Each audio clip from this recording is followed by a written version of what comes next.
Who's that? About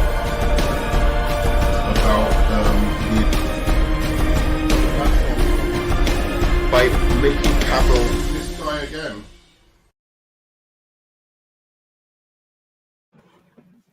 Hello and welcome to another episode of With Enough Prep Time. I'm your host, the Nerd Man, and today we're talking Black Widow and Loki. So here I am, the Joffrey Baratheon of YouTube, back to chat some MCU. Will I break some hearts? Or did you just say the Joffrey? King Joffrey? Yeah, man. Gosh, that's the worst king. That's the worst king. What are you talking about? Wait. At least you're admitting it. Hold on. Wait, no. I'm thinking about Tommen. I was thinking about Tommen. I meant, yeah, Joffrey. Yeah, Joffrey was an okay king. He still sucked up. No, Joffrey was cool. Hey, no spoilers. I'm not going to do spoilers. I mean, if you don't want to know anything, period, but I'm going to try my best to navigate this without spoiling anything. I mean, everything I'm going to say is stuff you either know from a trailer or, you know, like how a cast member was in the film. Were they good? Were they bad? Etc. etc. So that's pretty much all I'm going to say.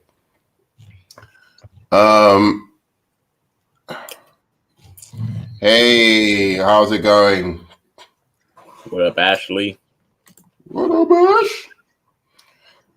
Ash? What's up? Yeah, Black Widow Friday. Are you guys looking forward to it? Oh, you are? You're looking forward to it. Good. What's good, peeps? All right. I think the movie's going to be good. My only worry is Taskmaster. Mm-hmm. That's my only worry right now.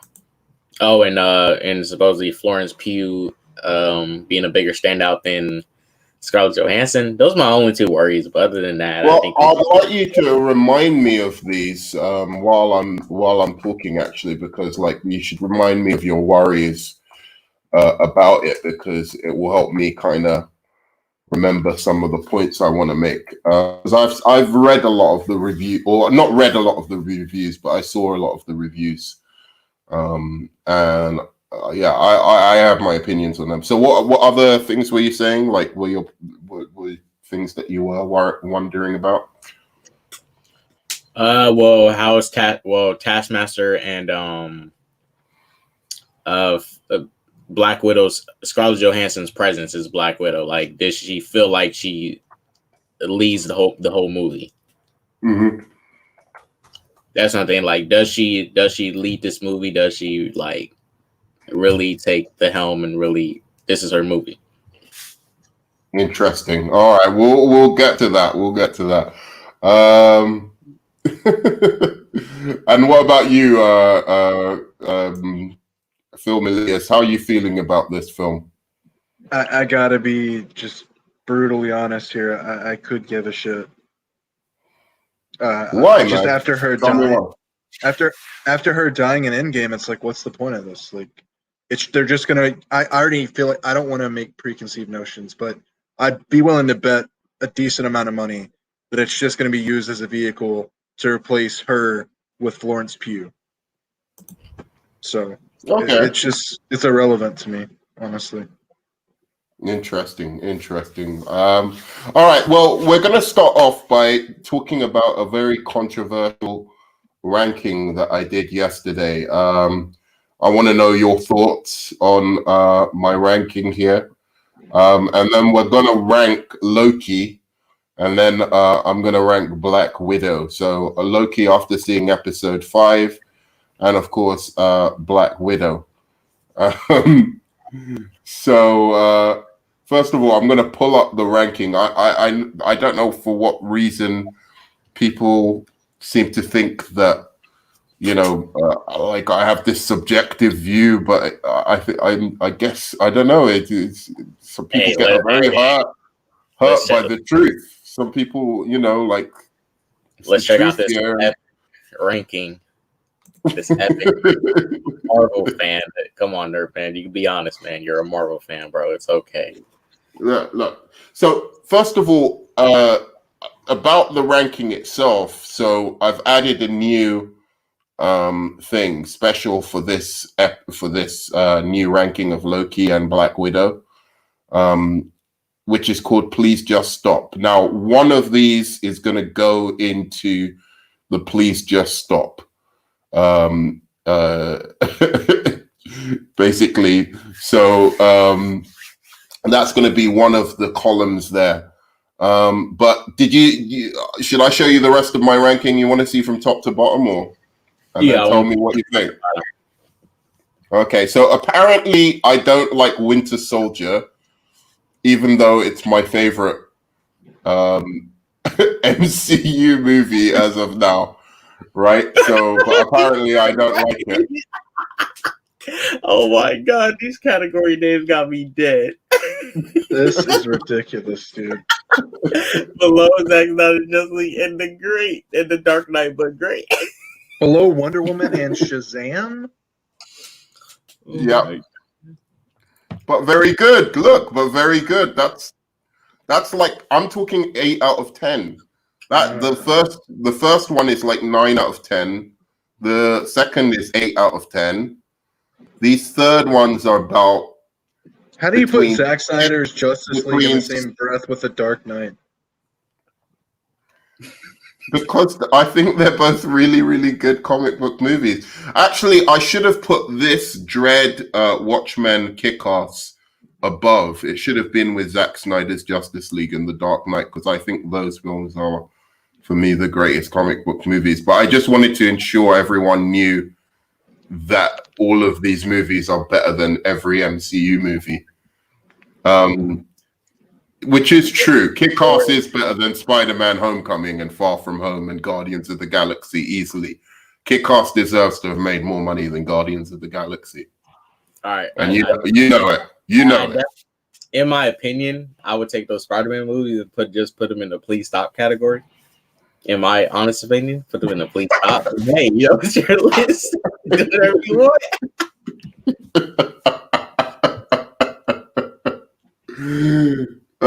So let's hear some of the comments here. I'd love to hear your opinions on a spoiler stream on my channel. It will be a couple of days after the night. Yeah, I'll definitely do a spoiler stream. Definitely. I'd love to chat spoilers. I will with you, Hella Janelix. It'll be, I think you've read it. Nerd man, you're trash. You've lost She's your already, mind, dude. she's already started. She's already started. She'll be coming on soon. Nerdman, take the Spider-Man movies, put them in the Please Stop, because now we're about to see Spider-Man doing magic in Spider-Man 3. What? I don't know, man. I think the Spider-Man 3 might have to have a new category for it, like a new column. But I think I might like it a lot. So yeah, no, these are, I think, between 6 and 7 out of 10. These movies here. These are about 5 out of 10. They're overrated, but they're not completely unwatchable. If I can know in the Winter Soldier deserves a little bit more respect. Hold on a second. You can prop it up a little bit more. Which one? You can keep WandaVision. I'd say you can prop up Endgame. Definitely keep Infinity War in the overrated MCU trash list. Captain Marvel, Iron Man 3. All that shit can stay. Captain Marvel and Iron Man 3 in the same tier as Infinity War? Yeah. This is mind-boggling, dude. This is absurd beyond reason. Hey, no, look. It needs to be Banquet from film history. Hey, I agree with that shit. Avengers Age of Ultron, get rid of that shit from the Avengers. Don't make me laugh, Kate. I'm trying to be serious. There's no MCU jokes on my channel. There's no jokes. Why is Thor Ragnarok 2 tiers below Captain Marvel? Because it's worse. It's a worse movie. It's more obnoxious, and it's just I can't take it. It's really more obnoxious. It's more obnoxious. I can't stand the thing. It's like you've lost your credibility, dude. In the toilet. I have not. No, Captain Marvel's bad, but like, you know, it's just one of those, like, I don't find it that offensive. I mean, it's just like, oh, it's just I don't know if a hero, offensive and might not be the right word. it's basically the same MCU movie that they've done over and over again, Captain Marvel, but just with the humor Right. and And you basic give hero points. journey. You give points all the time to some of the DC movies for the themes that they try to hit, even though they might not succeed in everything they're trying to accomplish. But Thor: The Ragnarok somehow is 2 tiers below a movie that just redid the formula. I mean, look Thor what they Ragnarok did to the Hulk and Thor. Look what they did to Hulk and Thor, man. I mean, they just made them terrible in that movie. I thought that the Hulk criticisms, maybe that's fair, but they made Thor a better character, in my opinion. I never cared about him until that movie. Well, I think he was. In my opinion, I think Thor and Hulk got like probably the worst stories, the worst character development in the MCU. Yeah, I agree with that. Of the main Avengers. Yeah, they got because Thor's he goes from this kind of semi-serious character to this goofball. Then he's told he doesn't need a hammer, but he's chasing a hammer. Then after that, he gets depressed. And they try to show his depression and stuff, and the whole cast, the characters, is all making fun of his depression. I'm like, so you try to play with this theme of depression, but you're making fun of his depression. It turned into a joke. Then he's a fat as shit, gets beat the fuck up by Thanos. Now what the fuck is this shit? Did my man? Well, Fat Thor doesn't have anything to do with Ragnarok. I can't take anyone No. seriously. Ragnarok is worse than Captain Marvel. I'm talking about Thor's story overall. Right. Like, I mean, good, and then he's right where he's less funny. It's less funny. It has more stupid less jokes. Funny than Captain Marvel. What made you laugh in that movie? Oh no, because the jokes are actively bad. I mean, with the Did you laugh one time during Captain Marvel? I laughed at that music where it was like, I'm a girl, you know it, and whatever. That's not supposed to make you laugh, though. That was really funny. I liked it. That doesn't count. A smile on my face. Oh, that was my good. God. I like that. I hate the MCU humor stuff as much as anyone. I've told you that a bunch of times, but there's at least a handful of times in Thor Ragnarok I genuinely laughed a few times. It had that old internet joke. That was pretty funny, and how bad it was. That was good. She fell into a blockbuster, and that gave me it was like, a little bit of nostalgia there. So there were moments I enjoyed in that movie. Because she fell into a blockbuster. Yeah, it was better. It was a better moment than anything in Thor Ragnarok. Look, I'm willing to put Captain Marvel and Thor Ragnarok in please stop tier list. There's a lot of movies on here I want to put in the please stop tier list. All right, tell me which ones you want to put in the please stop. Go on. WandaVision, Captain Marvel, Ant-Man 2, Thor: The Dark World, Thor 1. No, it can stay up there. Avengers Age of Ultron is genuine. Look, by the way, I'm being a little bit facetious, by the way, elitist, but what do you think of Avengers Age of Ultron? I think it's steaming dog shit. Okay, all right. So you agree with me on that? Yeah, but I think that Infinity War and Endgame are very different movies, and I wouldn't have Infinity War anywhere outside of that top tier. No, that's not going in top tier. No way. Your hatred, you've gone full heel, dude. You are an absurd person. I mean, look. There's no way I'd let the MCU fans feel that satisfied about themselves, and no way. It's not happening. I understand the scale of Infinity War, but with all the corny jokes and the power scaling, the plot inconsistencies and stuff, I wouldn't put it up that high. I mean, maybe a B tier or whatever. Okay, hold on. I gotta ask you something, K-Dot. Yeah. Is Snyder's Justice League a better movie than Infinity War? Because if you say yes, then everything you just said is irrelevant. It is.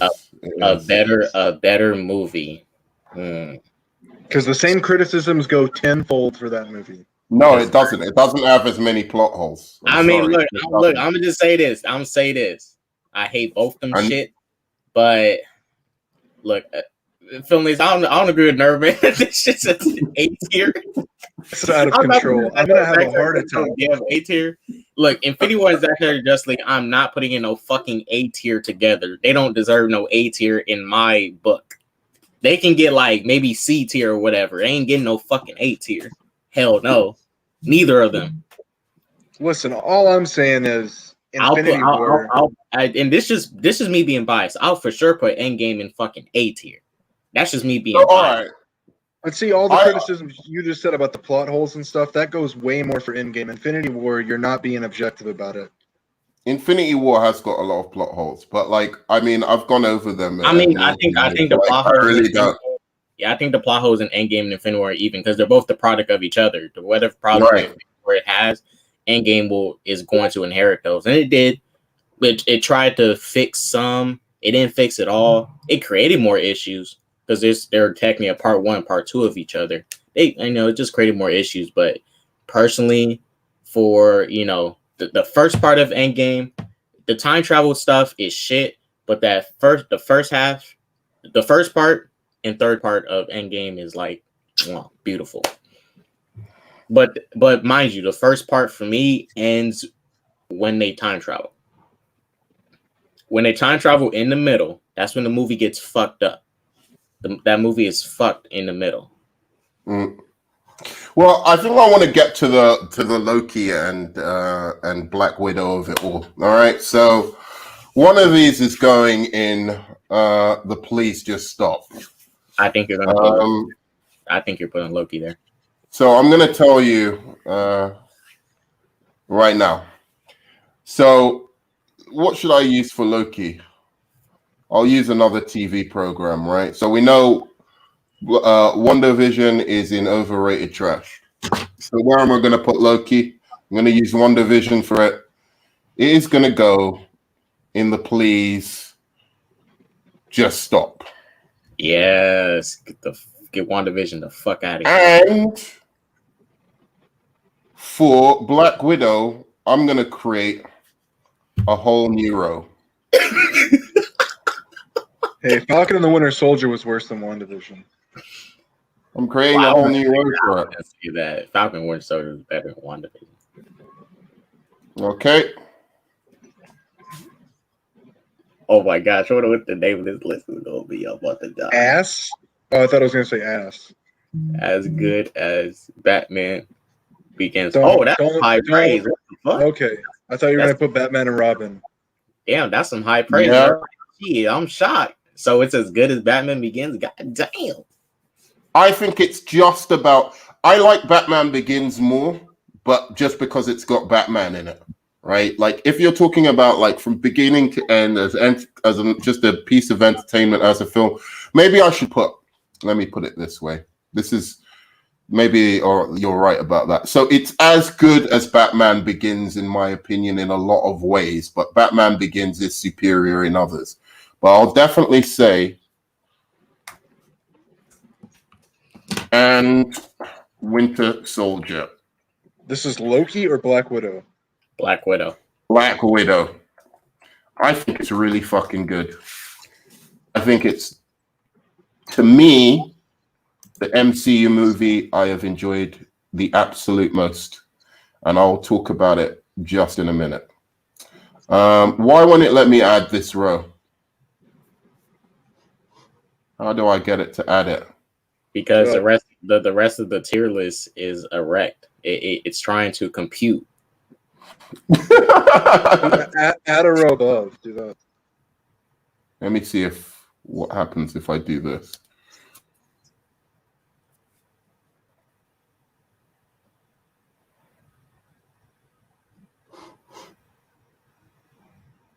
I haven't seen this film, but I can't imagine any universe where it's the best MCU movie. It's the best MCU movie, in my opinion. I think other people might say that Infinity War and Endgame are, but I think they're just being fucking biased, to be honest, and it's because they're invested in the characters. If you're talking about a solo, single movie, you don't need any knowledge of anything before, or where it's going or whatever. This is the best movie, I think. from beginning to end. I just really. Wait. I was super impressed by it. You think it's the best movie overall, or Yep. the best solo film in the MCU overall? I think it's the best solo film in the MCU, and I think it's pretty much for me the best movie. And I can go into why. You can ask me questions, maybe like to prompt me, but I think it's as good as Winter Soldier, and Batman Begins. I'll put. With Batman Begins, there's moments that, like, because of the score and some of the directing style by Nolan, that makes it like slightly superior, I think, still. But Batman Begins is like pretty much my favorite movie of all DC. So it's very high praise, and so it's I'd say a little bit off from Batman Begins, but certainly Winter Soldier. I think it could even I think it's better than Winter Soldier. So let's talk about it. Any questions? Any reasons why? What do you what are you thinking? Do you want to know about Loki first, or should I say about Black Widow straight away? Dude, let's do Loki first, and then Black Widow. Okay, let's do Loki first. Like, Loki's just fallen off the cliff for me. How did you feel about the latest episode? I think me and Yellow shared the same opinion on it. He was 50-50 on it. I'm 50-50 on it. I liked it. Well, I liked the first half, right? Up until the Loki Civil War. And then the rest of the episode, I'm like, some of this stuff needs to go, or you need to speed it up, because they was really dragging it out. Like, I'll be honest, with an episode this close to your finale, I really think it should have been a little bit more action-packed in that second finale, in the second half of episode 5. And, go on. And like, this is my thing. If you're going to introduce this world where variants go and they get locked up, right? You can't just show me Loki variants, right? You got to show me more. Yeah, you showed me Frog Thor and stuff. But I'm not saying you need to show a Thanos or show an Iron Man or a Captain America variant, but you can. You don't have to show Chris Evans, but you can show different things. They have me. I think you're right. It's fallen short on the promise of the show of showing these alternative worlds or alternative Lokis and showing how they came to be and what. No, I know they did, but like in a way they showed it in a way that I don't think is so. It's not like what you might expect or what you were thinking. It's like it goes way below your expectations of what you want to see and hear and know about these new kind of Lokis. And I certainly think the female Loki is a complete disappointment. I think she's badly cast. I think she was terrible in this episode. And this was the episode that we needed to get to like really see her stand out and shine. And I think she dropped the ball basically. Before it was like, it was 50-50. For me, I got no real issue with Sylvie. I like her. I don't got no issue with her. I just, I kind of wish she had my own thing, I wish she had a better costume, like a, Loki kind of costume. But that's really my only thing with Sylvie. But, I'll give an example with this episode, right? Mind you, I like the first part, Alligator Loki and stuff. But Alligator Loki was fun. But Alligator Loki was a little fun. The second part, and I'm going to give an example because I think the writers messed up in the area. If y'all remember the scene when Ravonna would go talk to Hunter B-15, right? Mind you, before this, she was talking to female Loki. She had history of female Loki, and she knows why female Loki's doing what she's doing. Mm-hmm. Why is Ravonna going to ask Hunter B-15, what's her motivations? What is she trying to do? I'm like, her motivations. What the fuck? Like, was this scene? I think they put that scene in the wrong place. I'm not sure. Because I think if he was going to do that scene, should have been earlier in the episode. I think they put that in the wrong place, but it should have been taken out because, you just contradicted the character earlier because she knows her motivation. She knows why Sylvie wants to take out the TVA because her reality got pruned and stuff. She knows this. I mean, it's not that hard. I mean, I was going to ask. Alligator Loki was one of the best parts. Old Man Loki, the classic Loki was tight. Now that he didn't do much, but man, he was tight. I don't think he was that tight. I thought he was overacting, and I thought he was goofy. Epic. But I was going to ask Elitist, because Elitist hasn't spoken in a while, and then of course my guests, Paul. Halogen Helix, man, needs no introduction, and Ashley, the widow, who hates me. Oh, I love you. You already know that. She actually only likes you now because you said it's as good as Batman Begins, Winter Soldier. I was. I think it's great. I think the fact that you and Paul like it, destroy you. She was definitely gonna come here and destroy you if you didn't say that, though. She was gonna destroy you, bro. The fact that you and Paul like it is like that. Just I just was like, okay, yeah. I want to say, film elitist, I had the same opinion as you going into this movie, right? Exactly the same opinion as you, that this is unnecessary, this is not needed, no one cares. I said all these things, right? This movie is the best solo film since Winter Soldier. No Man is correct.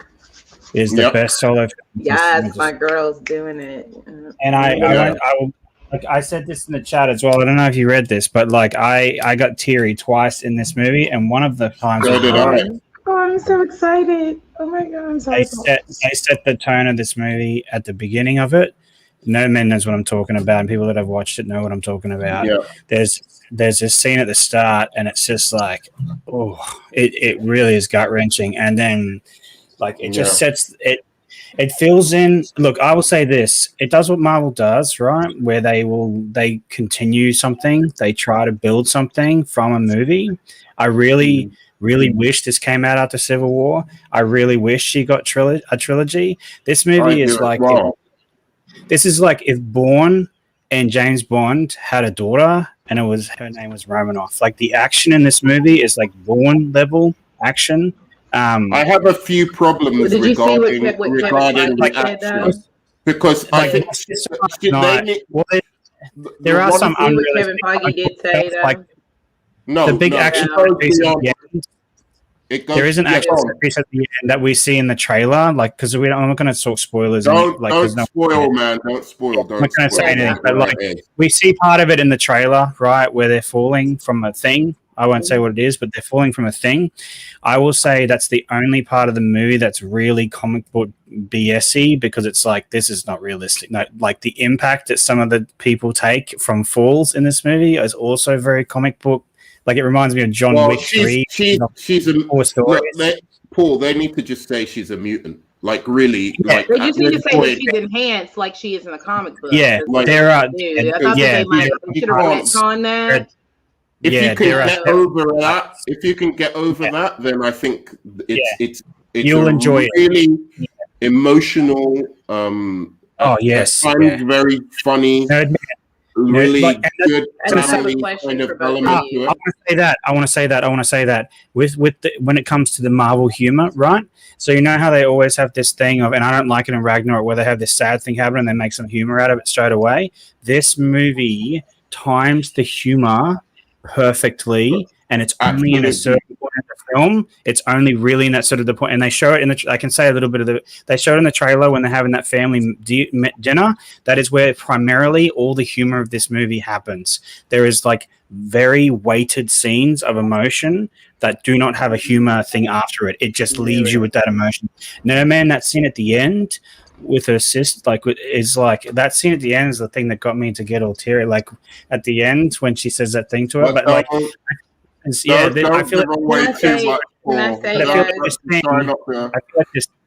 feel like this thing, like both. We could do a spoiler discussion on your channel, Paul. I feel like they gave a send off to her in a way that was effective, other than like they did it differently to Infinity War, obviously, or Endgame rather. They gave a send off to her in a way that was emotionally weighted, and they also introduced her sister great to take her replacement. place in a really good way. And I don't agree with these other critics that say that she was the shining light. I feel like they both. She was shine on great. She was They were great. both But let's really hear good. Ashley, Scarlett- because I'm Ashley, yeah, go Scarlett finish Johansson was what you're amazing saying. in this film.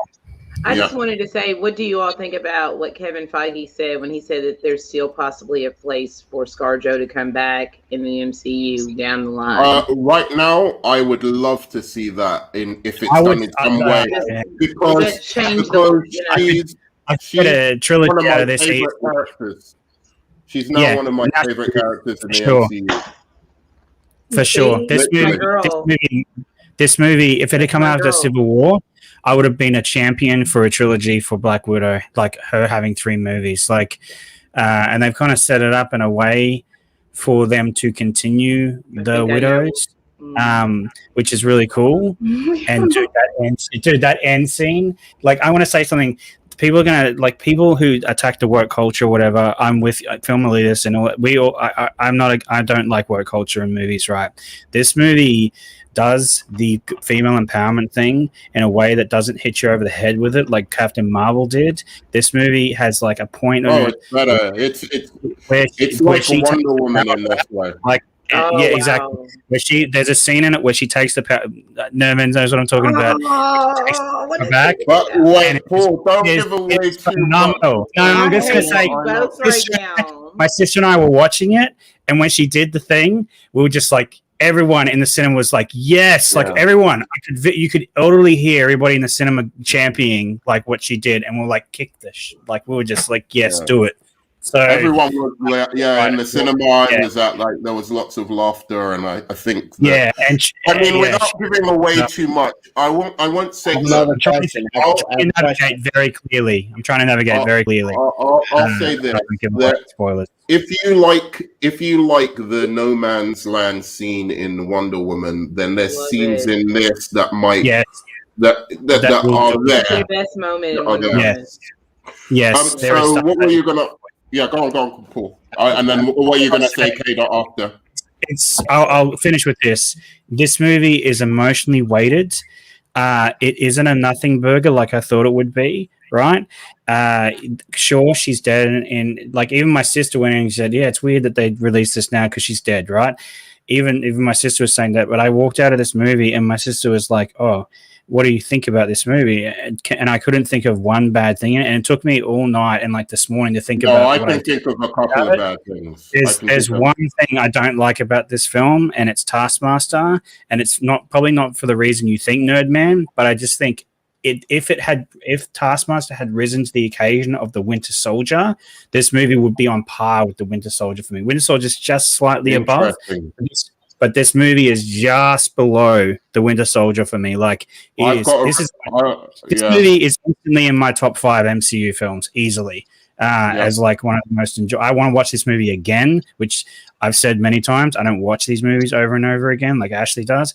I actually really want to watch this film again. I really enjoyed it, and I want to watch it again and try to absorb more things out of it.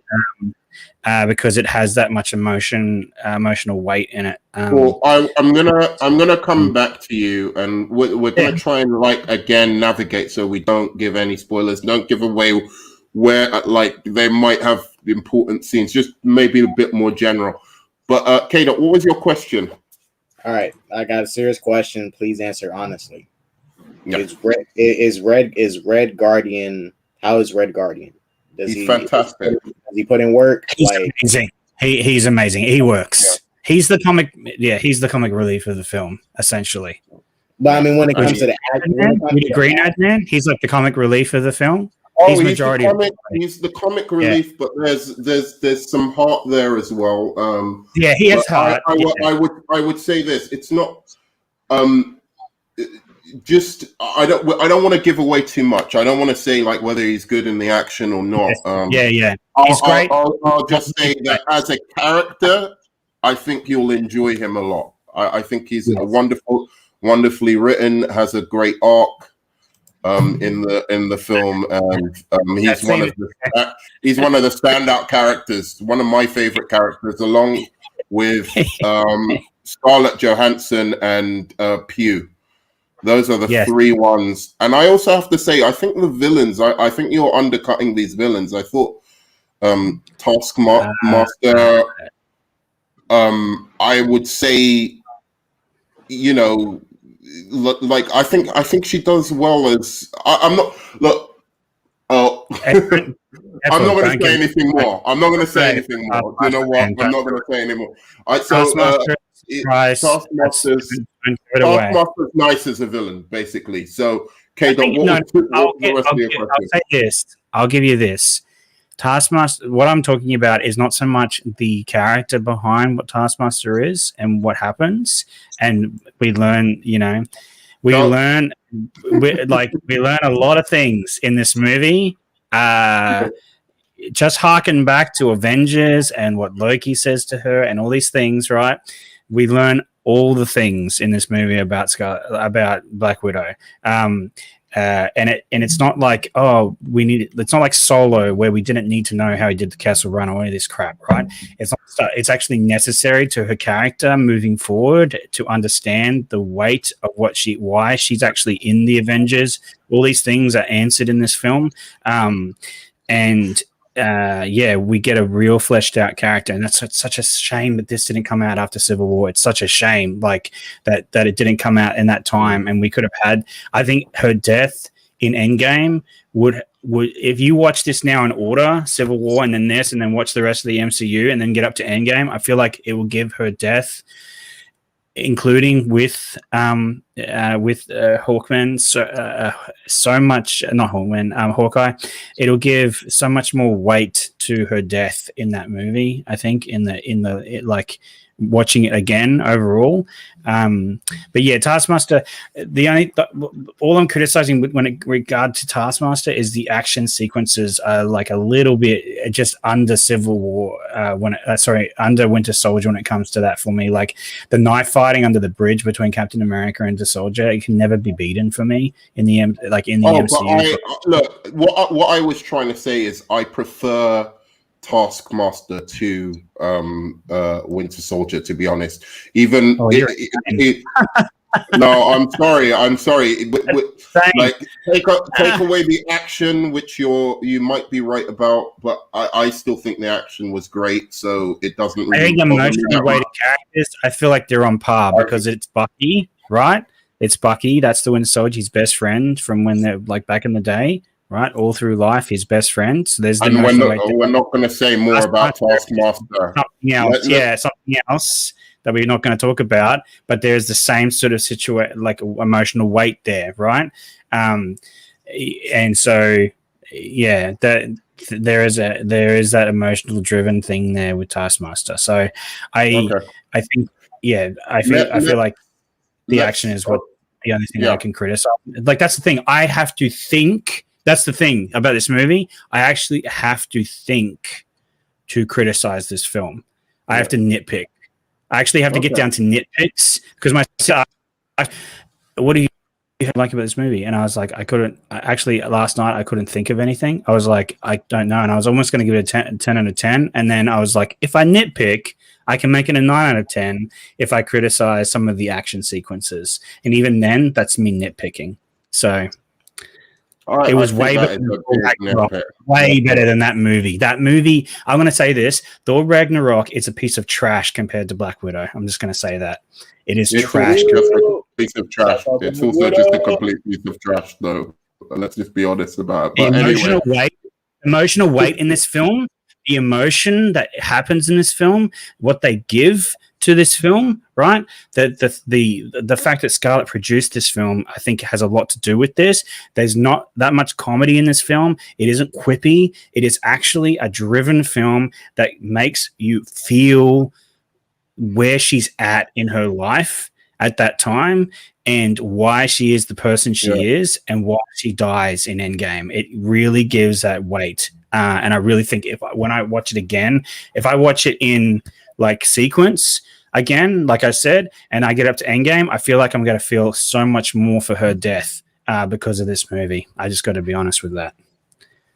Yeah, I mean, and it makes me feel like really, what are they doing with these TV programs? To be honest, or these series, because like if they can do this stuff with characters that didn't get their due during the whole Avengers run, maybe they should just stick to trying to do this instead with them. But look, Ashley, I'm gonna have Ashley, then Elitist, then K Dot. Let's have Elitist is gone.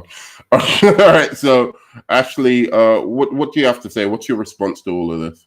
Because I know she's your like favorite character, right? Yeah, I mean, she's been my favorite character since I was 8 years old. And I feel like I wanted this film sooner, and I was super excited to get the movie. And a lot of people was like, it's pointless. Why are we getting this film about a dead character? And I kept saying, I know that it's more than that. And for me to hear Paul say that he enjoyed the movie, because Paul, has issues with a lot of things that happen in the MCU. And then to hear you say, but you like hardly nothing in the MCU, that you like it. I respect both of your critiques of the film. And it just builds on my hype, because I was starting to be a little worried just from things that I was hearing. I don't know what the critics are talking about. Yeah, but really and it's like it's got in my head. I don't even pay attention to critics. I don't understand the critics. I don't understand this film. Outside of the MCU, I feel like a lot of things that even Paul and that you say that you like, I agree with both of you. So that's why I respect both of y'all's opinions. And I'm so excited. And Nerdman, can I get a freaking link, homie? Like, what? Oh, I watched it in the cinema. Oh, you went to the movie theater? Yeah, I went to the movie theater. I was like, what? I'm just joking. I don't want to. I wouldn't do that anyway, because I'm going. Yeah. Tomorrow at midnight. I'm going to answer this question quickly before the film Elitist gets to me. I think there's things that Wonder Woman does better, but I think overall this is probably a better movie. It's a better movie overall than Wonder Woman. It is definitely a better movie than nothing. Everything beats Wonder Woman 84. Even Captain Marvel beats Wonder Woman 84. There's no point talking about. You hear that, B-Dog? At least Captain Marvel has like a coherent storyline, even if it's stupid. Yeah. Wonder Woman 84 is one of the worst comic book films ever made. Ever put to cinema. The only thing I'd say about Wonder Woman is that remember I told you back in December.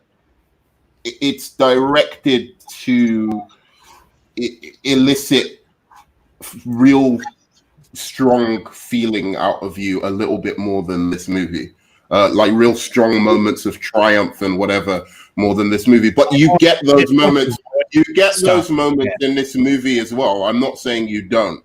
I'm just saying that the way that Wonder Woman they direct the scenes in Wonder Woman, some of it, it's a little bit more effective to bring that emotion out.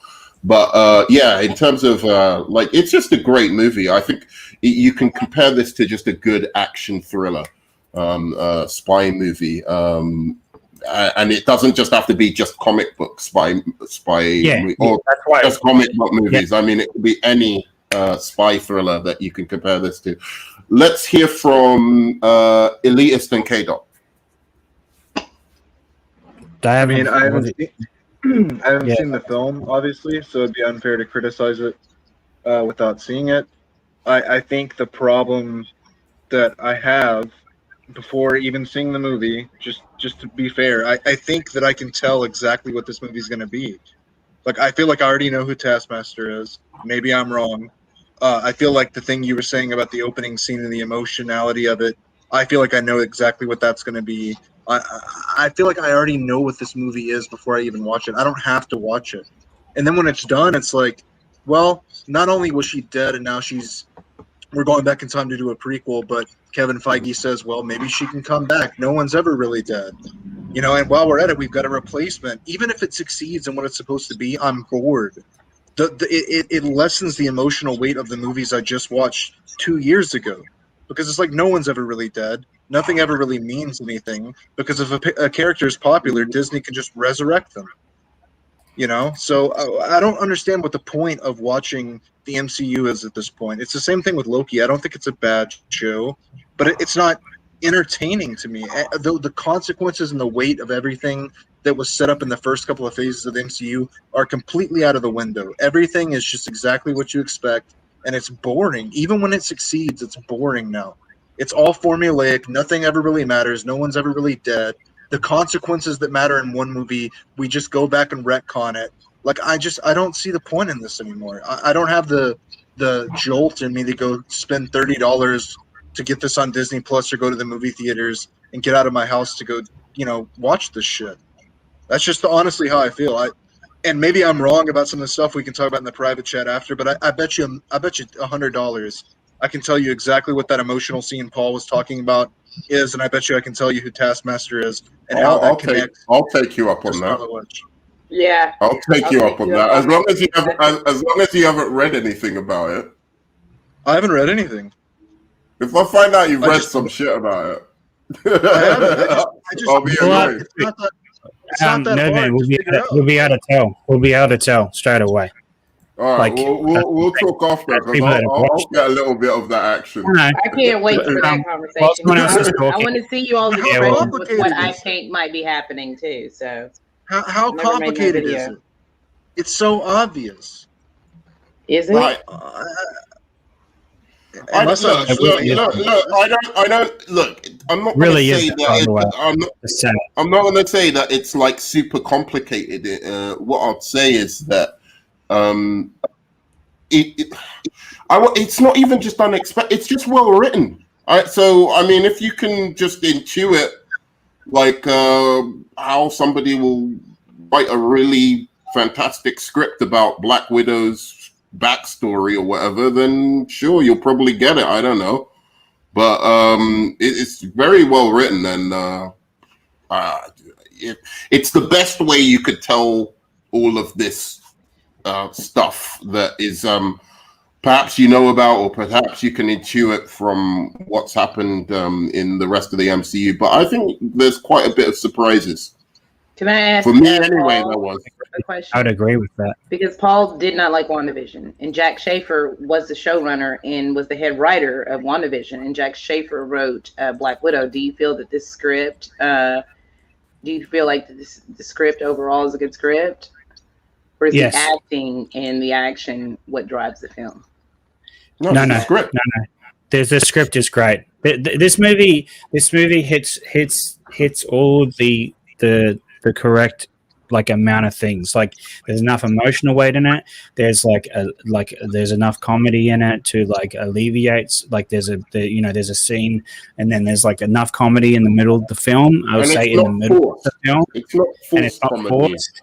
The comedy's not maybe one or two lines are a bit forced, but for the most part, I kind of like there's a throwback part. There's a throwback part. Shit.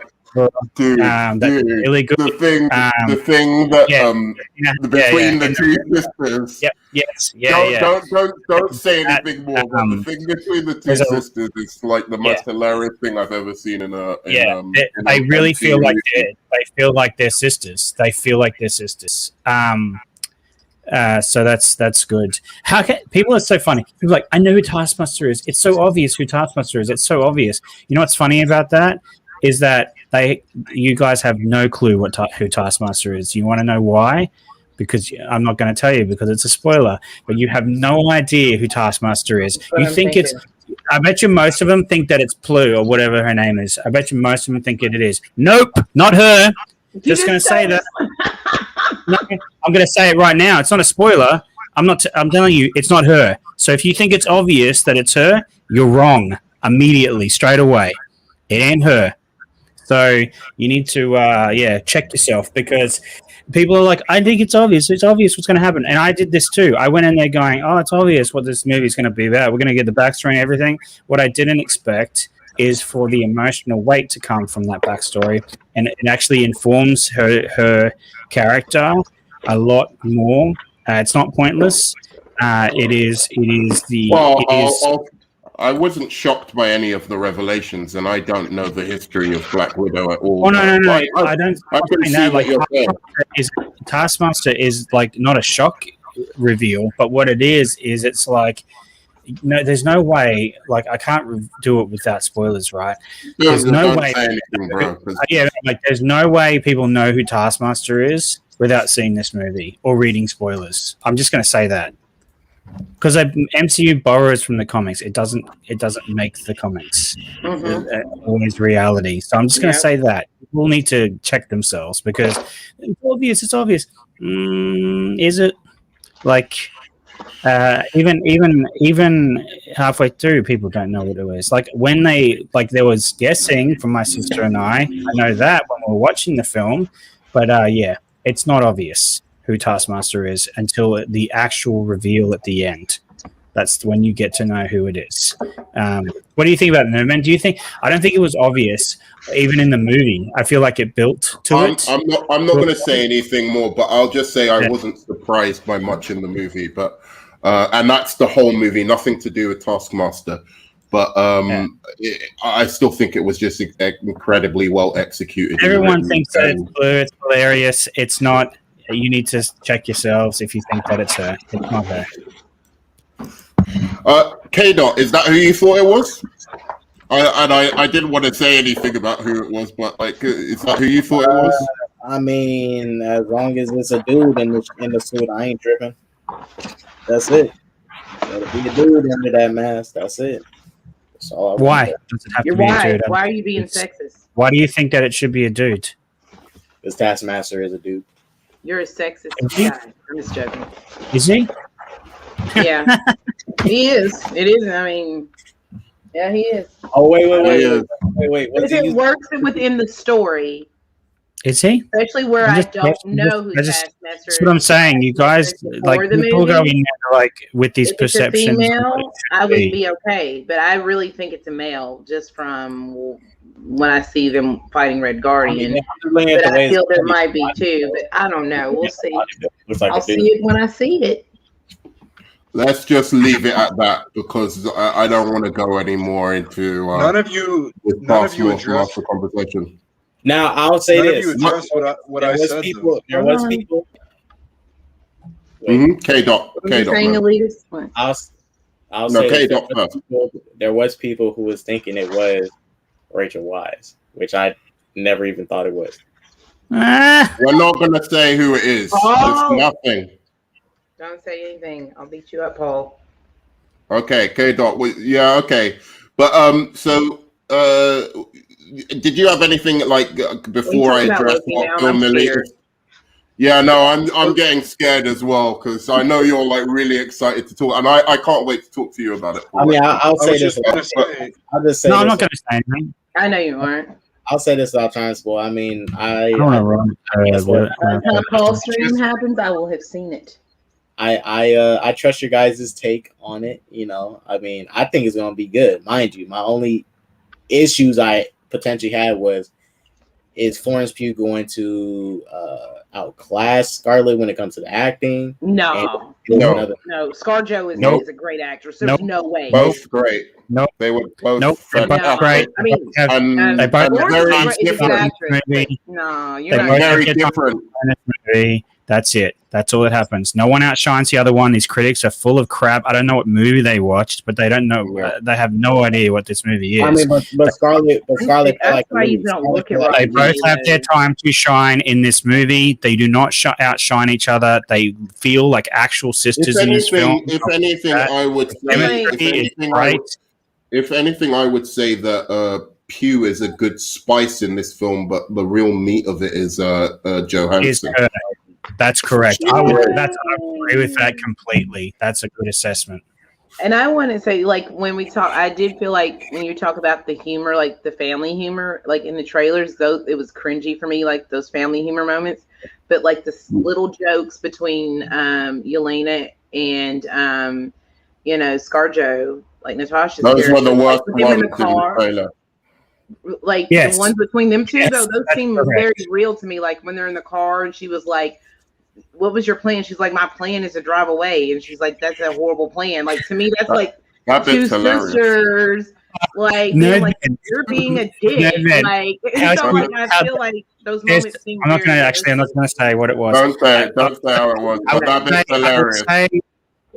I will say this. They take the Marvel actually pays itself out in this movie for hero tropes. There's like a scene where Don't, Paul. Was Don't, it the Paul. one that? Don't. But there is a It's clip amazing. where It's you. so I've good. seen the one clip that they put out where Elena's asking her why she does these kicks and all that. So that clip was out.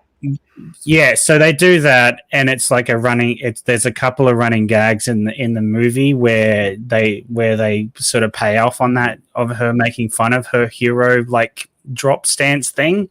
There's so they kind of they have a running gag in the movie for it. So there's some really funny stuff where they like they know what like it's funny. They make fun of how she's been portrayed in the past in a way that doesn't pull away from the character of Black Widow. They do it in a really interesting way. So I found that to be funny. Sorry if I'm chewing. I'm eating green beans. Sorry. Amazon. All right, Phil Militus, you wanted me to answer your question without like spoiling. So you're saying that because the MCU has gone on for so long and they've taken away all the stakes from the characters by bringing back Loki, bringing back Black Widow, and it's just kind of gets boring for you because of that. Not like that's not the full thing you were saying, but in summary, like these are like some of the basic points you were making about like you just don't feel the stakes, you don't feel the real sense that when someone is lost or whatever, that they are actually fully gone, because they can always just come back, tamper with things, bring them back, and then it doesn't feel like anything is any kind of loss or death is for real. Well, yeah, I mean, it invalidates massive portions of the previous films That you were So I know emotionally kind of, yeah. right. And so even if the movie succeeds and it's as good as you guys say, it's like I still don't care because it's just like the thing with Loki. Like, why am I even watching this? Like, it just proves that it going forward, like even when I think something means one thing, I can't truly feel what I used to feel for it, because I know that in a year, 2 years, they're just going to retcon everything, because it's all about money. It's all about selling toys. Alligator Loki, baby Groot. I'm just sick of it, man. I want to say, Well, Tyler, you're tight. This movie is better than any Spider-Man film, except for the Tobey Maguire Hannah ones. Montana, so the movie. Yeah, Well, I don't like I'm the not MCU really Spider-Man going film. on what time. This is I a like guy Spider-Man. that Going would on rather what watch Tyler Hannah said. Montana than Alien. So I mean, come on. Yeah, come on now. It's Tyler. What does it matter if the Cool, movie is Tyler. good, though, I Paul? don't know. Wait. What does it Look, matter? let me answer, and then Paul can answer. I already answered this answer. earlier, but anyway. But like, I'll just say this: I don't care about like this whole MCU like long form storyline or whatever. I just see a film for a film, and I kind of enjoy it in and of itself. Does it make sense with it in itself? Does it make me care? Is it well directed? Is it well written? Is the action good? Is the cinematography good? All of those things score exceptionally high within this movie, and I don't think it's just a toy commercial. I really don't think it's cynical filmmaking. I think it's a really nice tribute to a character that got underserved, and it's nothing like those Disney shows at all. Just really isn't. It's like night and day from them. So way better than Falcon and the Winter Soldier. I mean, Tyler, I agree Tyler, with that. you don't want the smoke, Tyler. Trust me, I will bury you. There will be a dead body on screen. You don't want the smoke, homie. What's happening with Kiwi? What's going on for him? My mind will be blown if You might shit your pants. Emilitas just asked me a question. Why should you care? The point is, man, it's not about like that they can bring back. Scarlett's on the record as saying she's not coming back. This is her final movie. This is it, and they do it at the end. At the end, they make that very clear. I will say that. Right, and if they can't bring somebody back, they just replace them. What's wrong with that? They're a different character. They just have the same thing. They do that in the Avengers roster in the comics all the time, man. Why do I want to see the same character 15 times? It's not the same character. Her and Blue are very different. That's what you need to watch the film, man. That's what I'm saying. They're very different. Very different characters. Very different. The acting style is different. What they have to say is different. Their backgrounds are actually very different as well. I believe they're that. both from the same place. They're both from the Red Room, but they're very different in what they've gone through as people.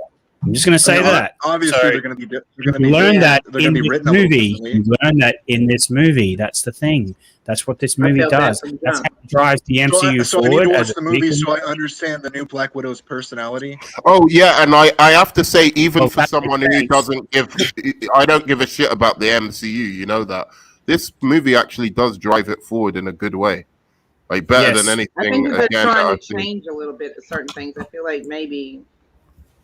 It's No, not- they don't. They don't do any dramatic changes because they can't. No, Because I'm there's a just timeline. talking about. I'm not talking about that type of change. I'm talking about They add some of the more humor, context some of the things to a like world that. And I'm hoping situation. because Eternals doesn't Yeah, look like this yeah. funny, super funny movie. I feel like they're trying to scale some of those things No, down. they're That's why trying I to think be a little bit about the serious. changes, This movie is you very know. serious. yeah, You know, It things like gets me Loki and things excited. like that, but it gets me excited again for the future of the MCU. If this, I think they finally, it looks like they've got past the point where they're like, how would I put it? Not coasting. I wouldn't say coasting, but just trying to be safe. I feel like that's all that I've really found with them is like they try and be safe. They know what sells to their specific group of fans, and that's why I'm kind of curious how fans are going to take this movie because I like it. So I'm like, maybe everyone else is going to hate it, and I'm going to be the only one How saying is like, it different? this is one of the best comic movies that like I've seen in a long while. Sorry, what was you just said? How's it different?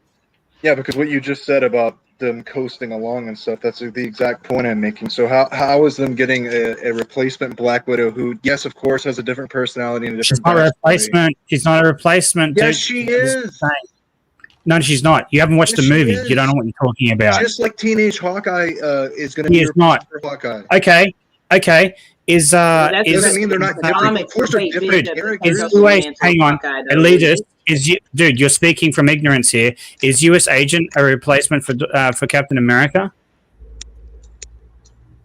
No, but Falcon. No.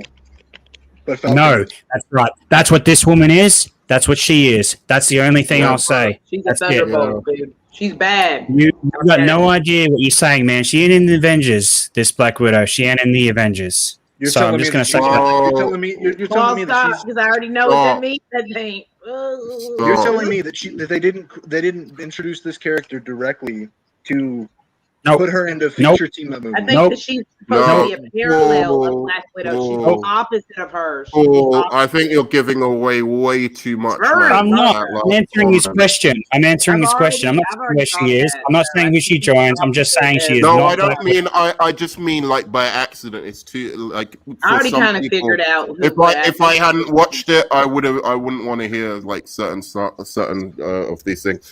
But yeah, Yes, it is. like It's I- Black Widow. She's That not is the correct. same. This is Winter Soldier 2.0. I would agree with that assessment. It is as good as Yeah. that movie, like just under it for me currently. I think If just need to over it. watch it again, and I need to watch it again and like really solidify. But for me at the moment, it's in the top 5 MCU movies I've seen. I mean, It's lit. I think there's a little bit. I think it's the top one, but I think there's Over a Winter little. Soldier. Winter Winter Soldier's still my Soldier. favorite. Still Over- my favorite. There's a little bit of waste, and a little.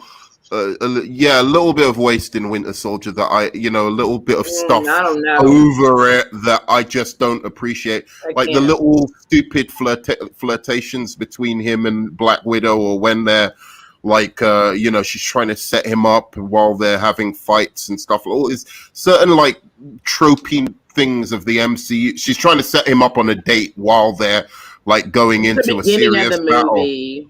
No, I know, but I'm saying like I having a never casual conversation to realize that they get became any friends, of but- that kind of quippy crap in this No, movie. I'm sorry. This is more really serious. from the start of this movie, it is serious. Yelena, From the start Tyler, of it. Yelena.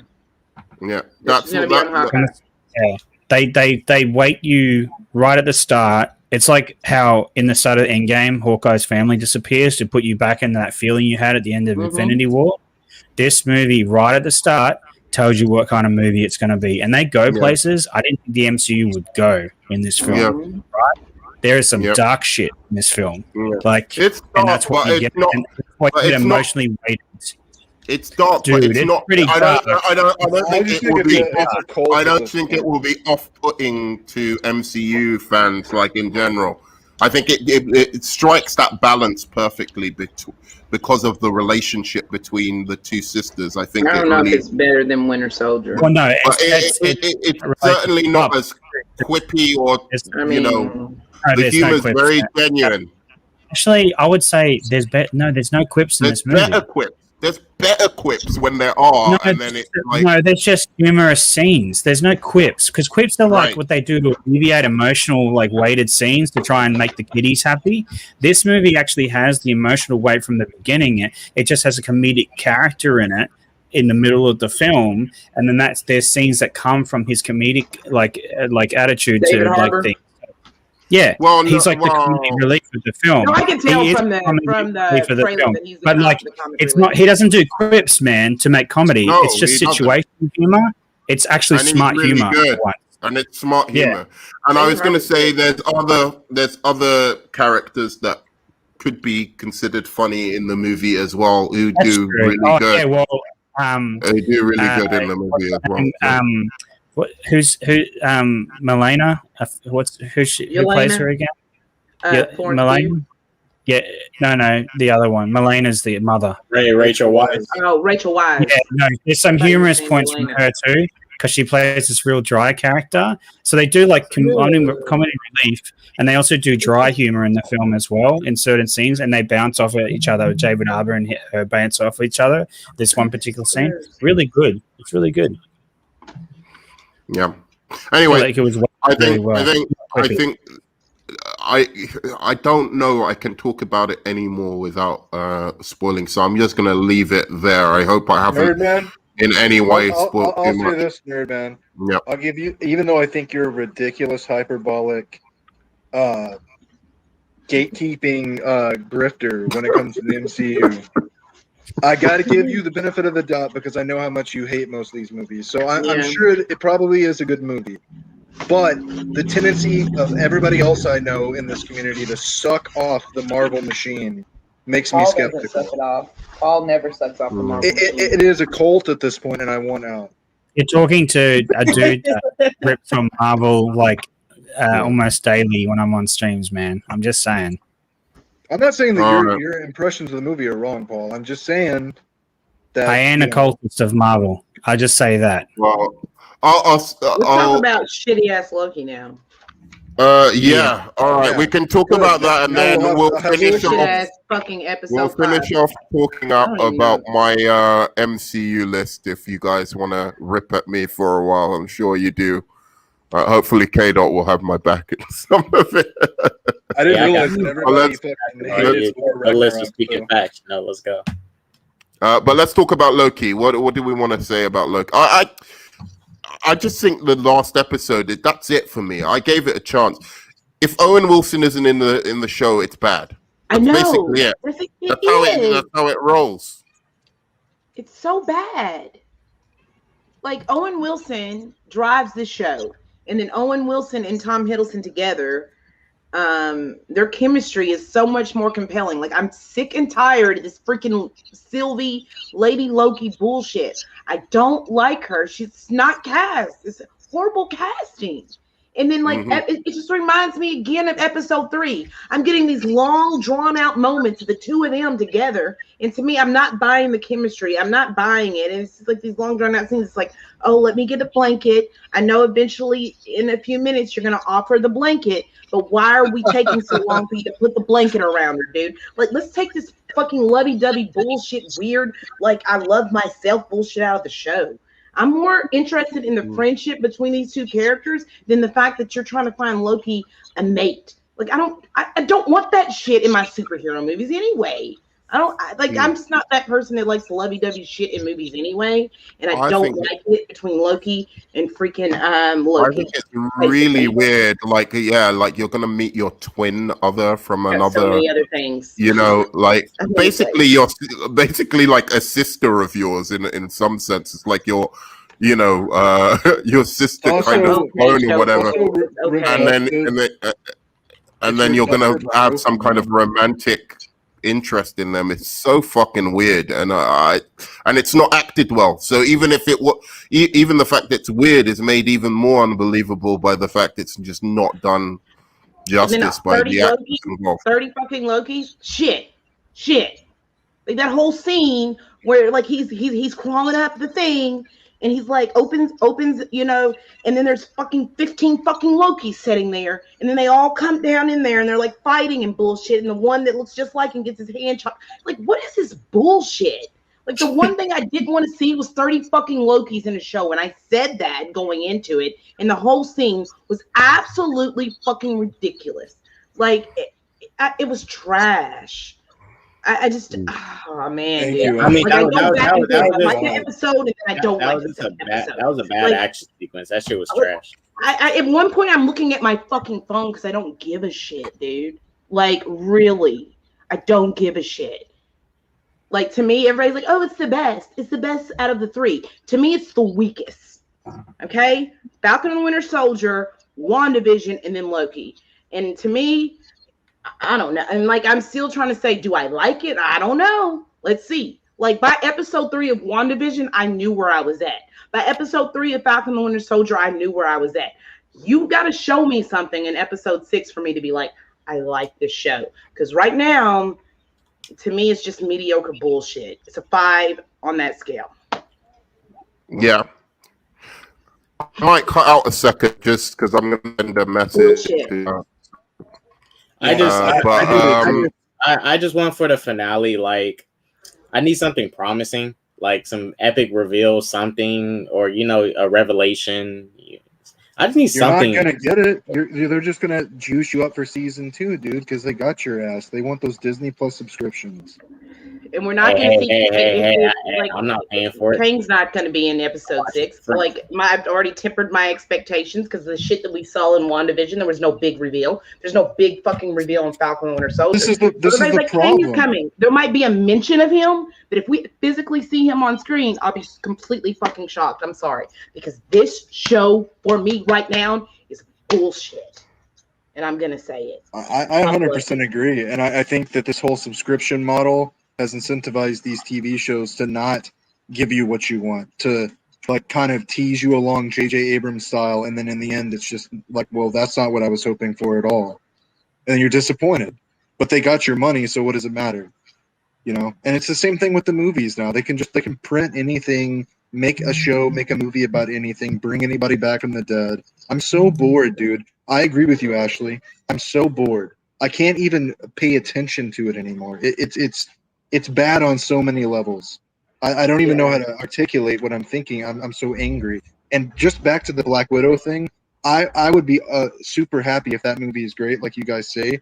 But it disappoints me at the same time because it's like the least connected to the universe movie that's coming out anytime soon. And it's probably going to be the best movie. And it's like, I don't care about the grander story anymore. Maybe why. That's maybe why.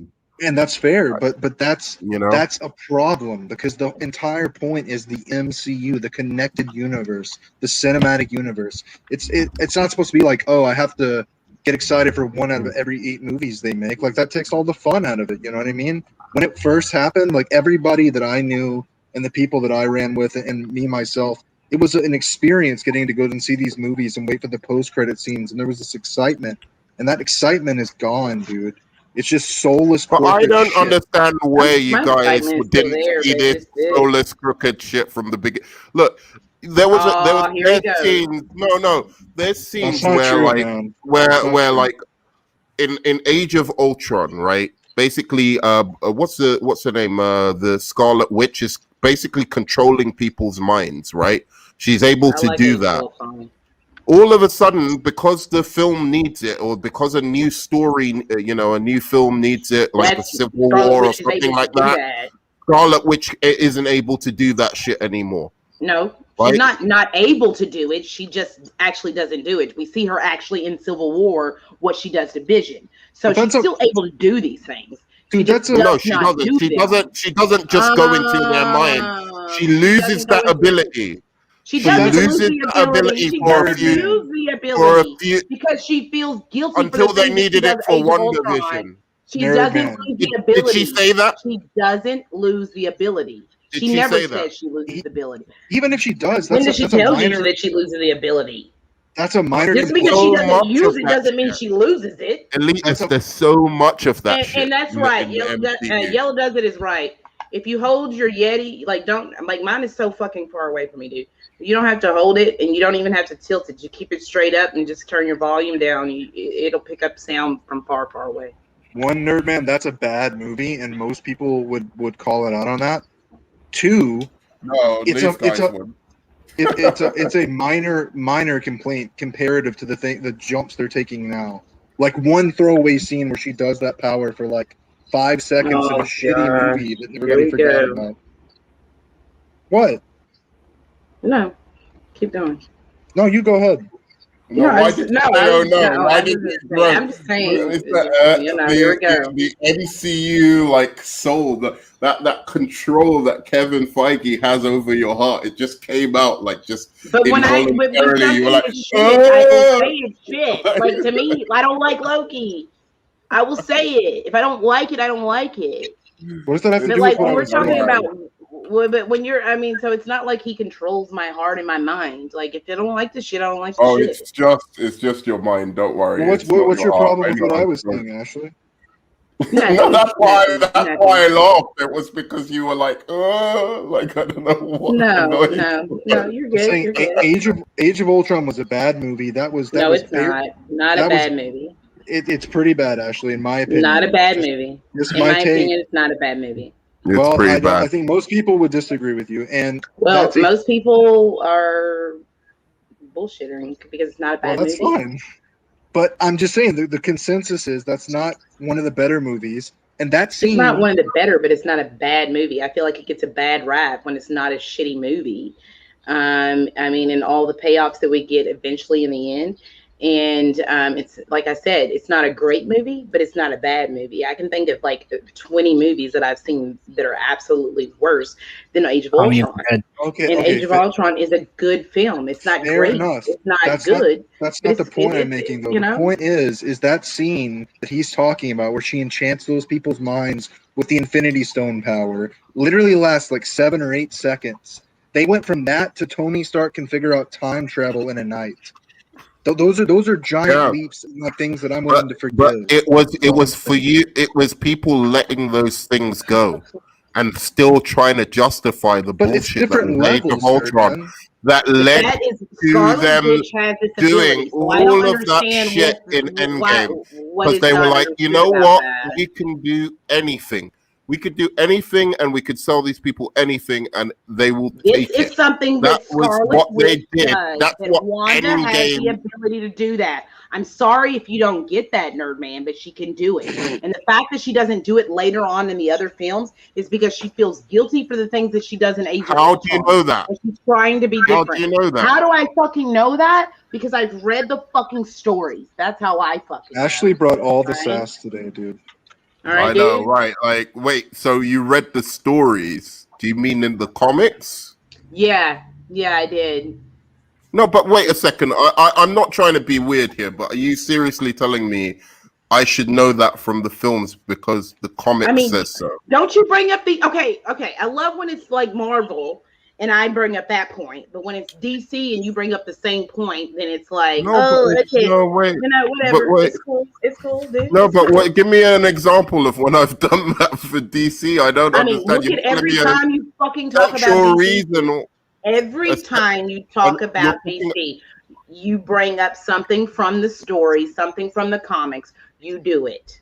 Okay, I don't know what Nerdman? you're talking about. I Okay, really well, not when it's I'll like clip some a shit. and I'll direct send it a to you. direct motivation for a character that From follows from the like story they've done something, they've in the shown comic book. like an ability, and then they just stop using that ability, or They you know, didn't like stop.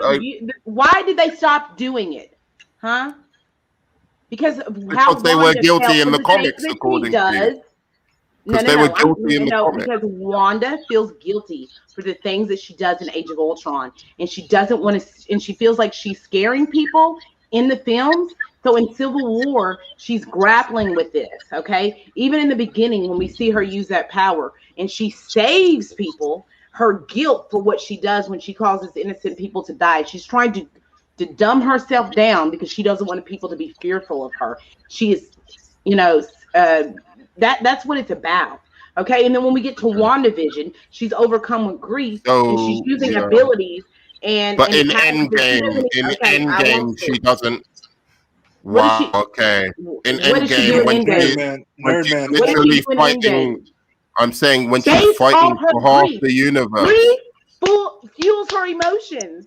Okay, it fuels Nerdman. those emotions that Oh, makes her sorry. power No, in stronger. Infinity War, pardon me. In Infinity War, when she's like literally fighting for the love of her life and fighting to save half the universe, she still doesn't want to use that power. She still doesn't want to use her full abilities. Who is she going to use it on? Thanos? Is that what you're saying in that moment when she's holding him No, I'm back just literally saying with one fucking hand? she could use it like at any point against some of these guys, like you know Are you talking about the Black She Order? was worried about the Black staying Order up there or with the anything. Vision. She's up there I with Vision most of the time because she's up there trying to actually protect enjoy him Loki. and I'm have the with Pickle. stone Enjoying the taking out, series so right? far. That is what's I like it happening. better than Okay, WandaVision she and comes Falcon Winter down Soldier. Wait, That's just let me. on Ashley the finish for, battlefield because she's and then we'll talk more about Loki down after. there, all right? But during the whole point of Infinity War, her main concern is protecting Vision and staying with Vision at all costs until she is physically separated him and basically made to come onto the battlefield. And then we see her against Thanos using her powers, holding him back with one fucking hand, while with the other hand, she's destroying the Mind Stone that's inside of Vision. So what the fuck are we talking about right now?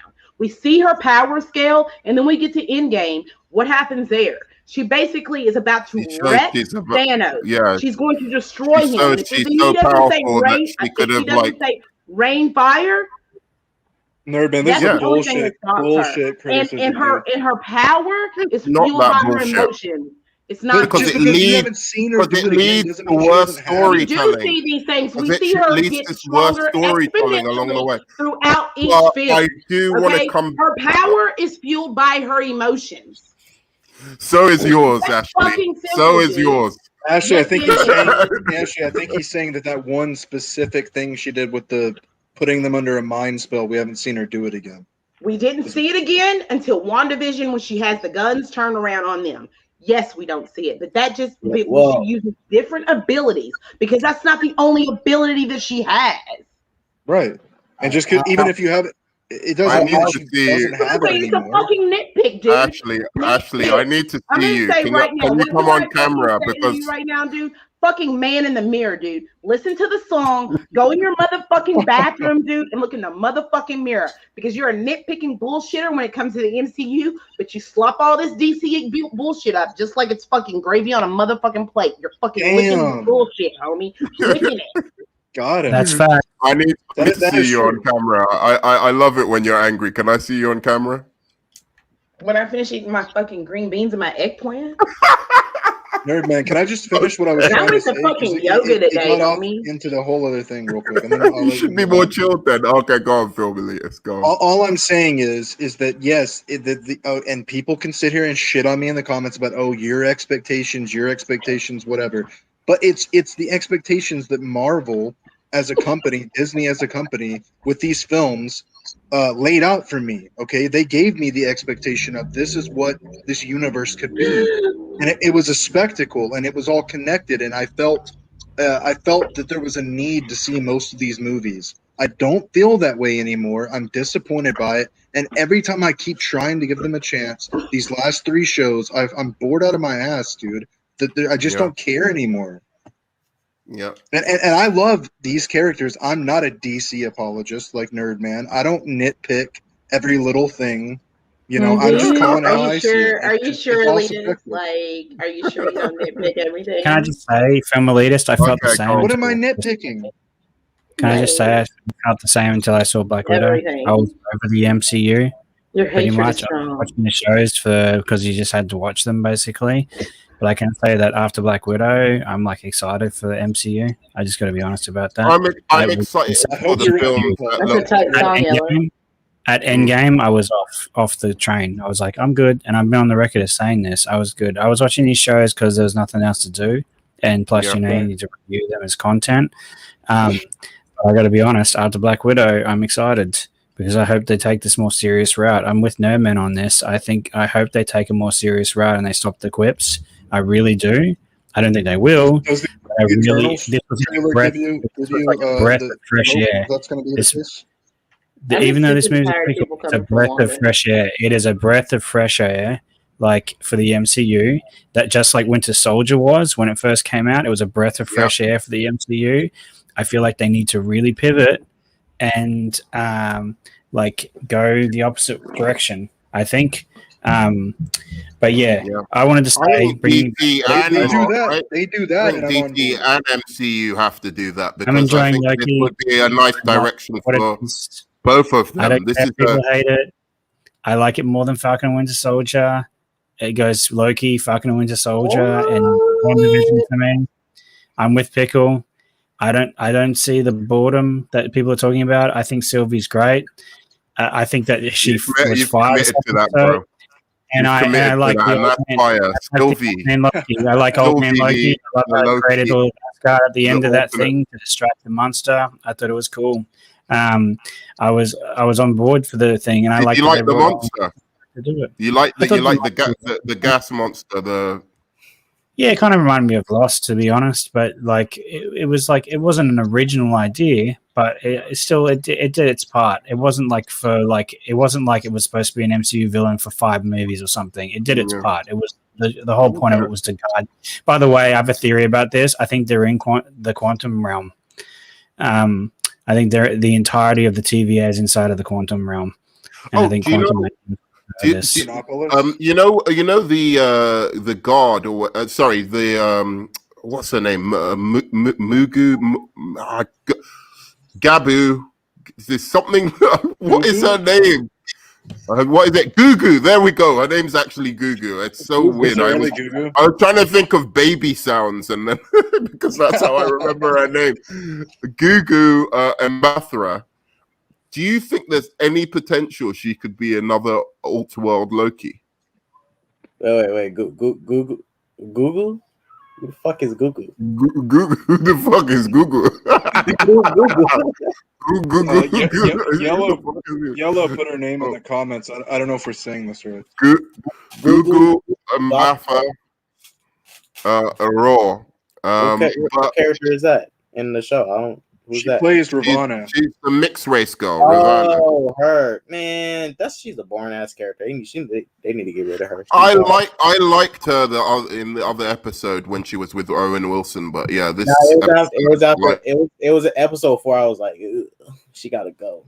She's a trash. You just don't like the black characters. I'm serious, bro. I'm not even joking. You did the same thing with the black girl in Invincible, man. Like there's something that you got a thing. And then in Falcon Winter Soldier, like the curly haired, like mixed race one as well. Like I like Carly. Carly. Well, I didn't like her. She was average. She was exactly. She was average. Carly sucked. I like Sam's sister though. Do you like Lady Loki? Do you like Lady Loki? She's cool. She's cool. See, this is what I'm talking about. I mean, she's cool. She's nothing great. She's cool.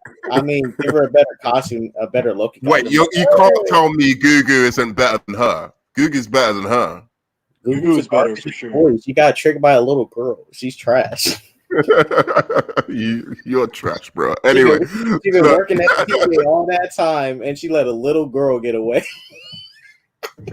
That was Ramona is terrible. definitely That trash. was terrible when she. Shout out to like, Mike. the way She's she- horrible. the way Like her she- acting Mobius is so should have her dry job. and freaking Mobius should have boring. more her job. That's what The way Trash. she let that kid get away, bro, that was like Zack Snyder directing, man. Like, you know, the Yeah. beginning of Army of the BB, Dead, like where directing BBS. yeah, well, I was gonna say the beginning of Army of the Dead, where like they're just waiting around for the zombie to kill them for like 10 seconds as he's about to like escape Genius of the Snyder strikes again. yeah. But like the way I'm serious, the way that little girl got away, I was just like, it's just like they were all looking at her. These big guards, you know, like, with their time weapons or whatever. They were just looking at her for like 10 seconds as she just casually walked through the thing. It's weird, anyway. But yeah, so no one thinks agrees with my theory. She could be another Loki. No, I said it in the comments of your last stream. I wouldn't be surprised at all. Or it may have been Ashley's stream, actually. I apologize. I said it last night in Ashley's stream. I wouldn't be surprised at all because it's the ultimate Marvel move that somehow there is a variant Loki that is controlling the TVA. I hope it's not. I mean, it would be. Nope. That would be dumb. They're in the quantum realm. I don't think it There's is. a city that you see inside of the quantum realm. And Ant-Man and the Wasp. Yep, and I'm telling you, that's what they're going right now. I believe that all of this Then it has to be inside. Kang. Oh, it's going to be Kang. Yeah, it is Kang. He's going It's to be gotta be Kang. They already revealed that. He's the one controlling it all. He's the one. There's no one else that they can confront that's controlling this time thing, right? He's the one. Because I want to ask you, because I never asked you. Because they're going to. Do you think in the last episode they're obviously going to reveal who's running shit, right? Do you think? Yeah.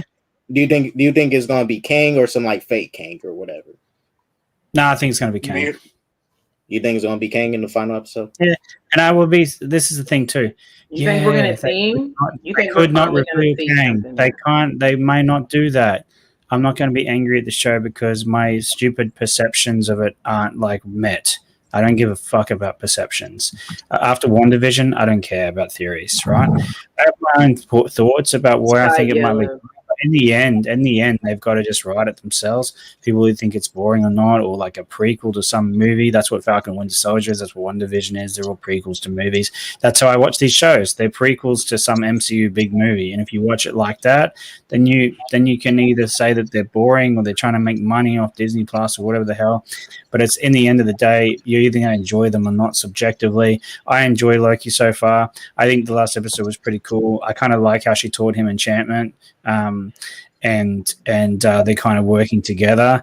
I don't know about the love angle at the moment. I don't know if they're going to develop that. I mean, they had flirting between, as Nerban said earlier, they had in Winter Soldier, they had like flirting between Captain America and Black Widow, like, but that didn't go anywhere, right? Then they had her and Bruce Banner together for a bit. So it doesn't matter. They're going to make out, bro. They're going to make out. They're going to make out. And when they make out, that shit gonna be hot. I'm like, I think Mobius is not. I think Mobius is gonna die, and I'm gonna be pissed. And I hope that. And she's gonna be the Enchantress. She's female Loki. Everyone's nicknaming her female Loki. She hasn't been named female Loki. She's just a Loki. Mobius variant. is gonna get a jet ski for sure in the final battle, and he's gonna die on it. He's going to be on the jet ski in the final battle. Is my prediction. I'm okay with that. Making a quip. Making a quip. I want that for him. We're dealing with stupid time travel stuff, Dude, man. I want the way he disappeared. Do you think he's just gone from the show, like until like the last? Yeah, but he was just like, I'm going to go and destroy the TVA. I thought they're all supposed to be trying to destroy the TVA. He's trying to do it from the inside. Like the white man's going to have a showdown with the mixed race woman, and he's going to win. That's what's going to happen. Do you think it's possible that, like always, wow, like in real life, isn't it? I'm just doing what you did earlier.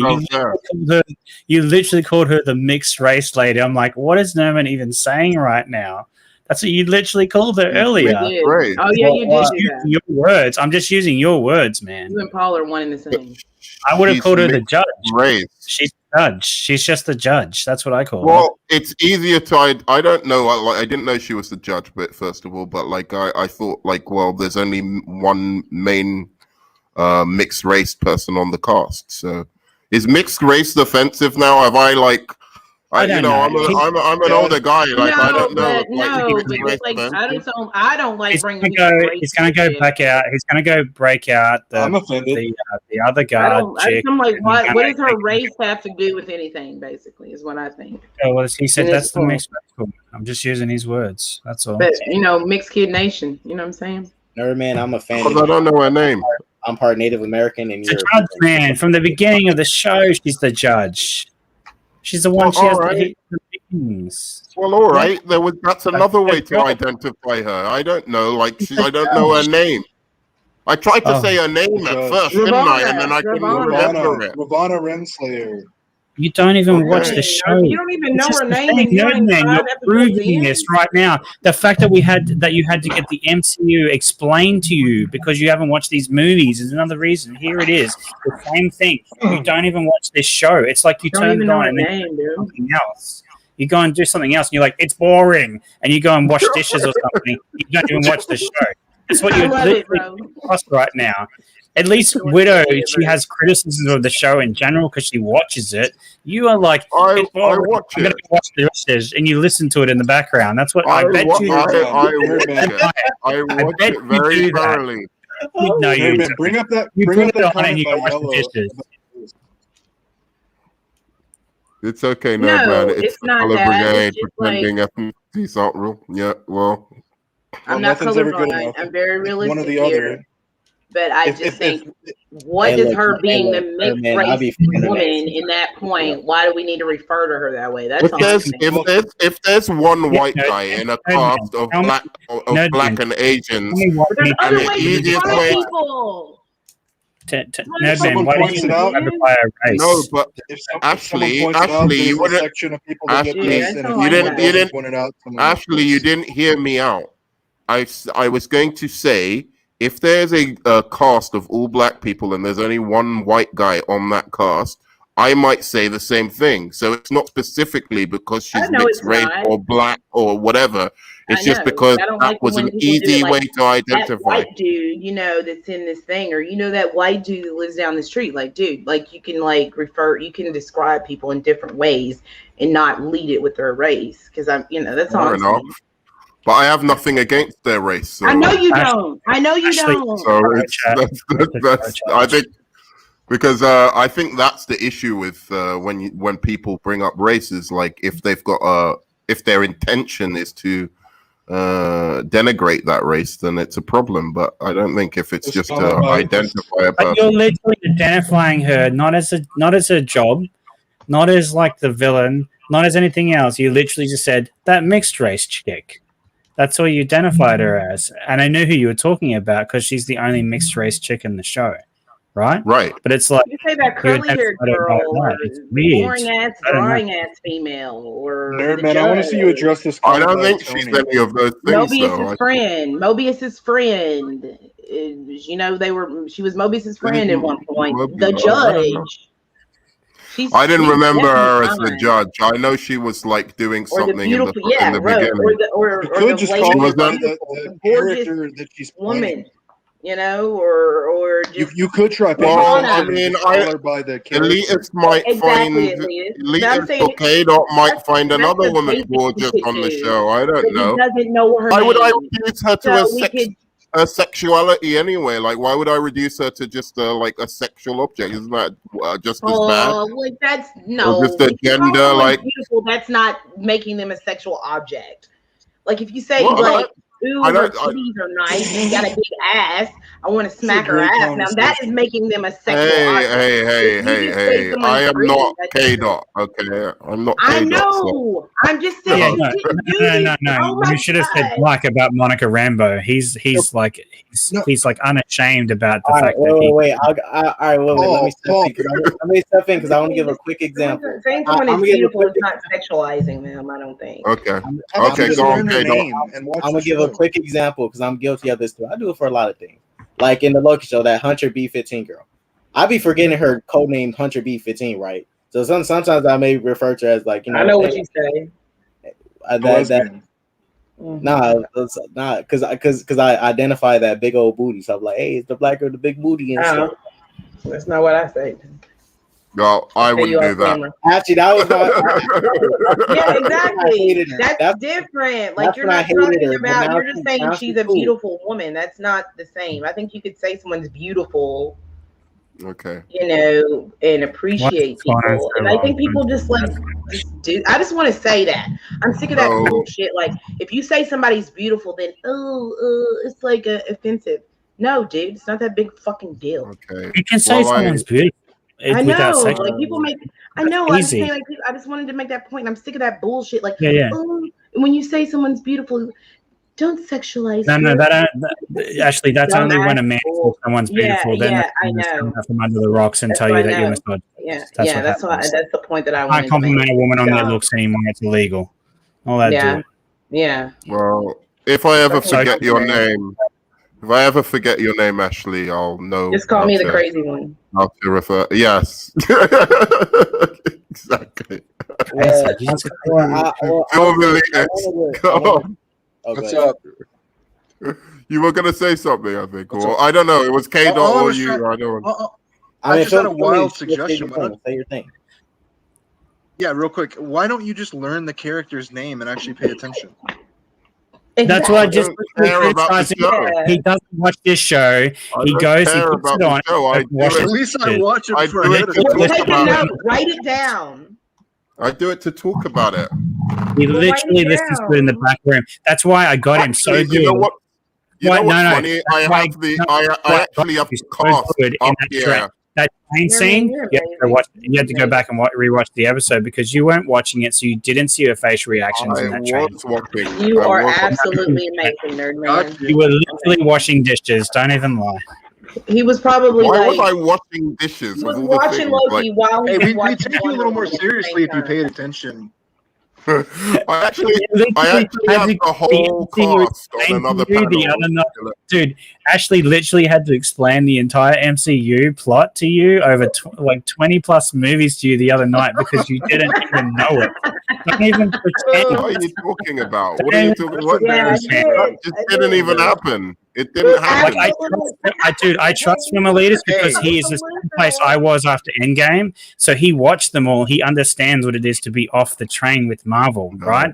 He gets it. You are just a troll, man. Like when it comes to MCU, Dude, I don't even You remember. don't pay attention. I love It's like you're looking Black at your Widow. I phone. pay attention. Hey, You're wait a don't second. pay vacuuming attention. your Wait a house. don't pay second. Mowing your attention. lawn Wait a while you're second. watching these movies. Wait a second. Wait a You're second. not like this Paul, show. I guarantee you did half these episodes.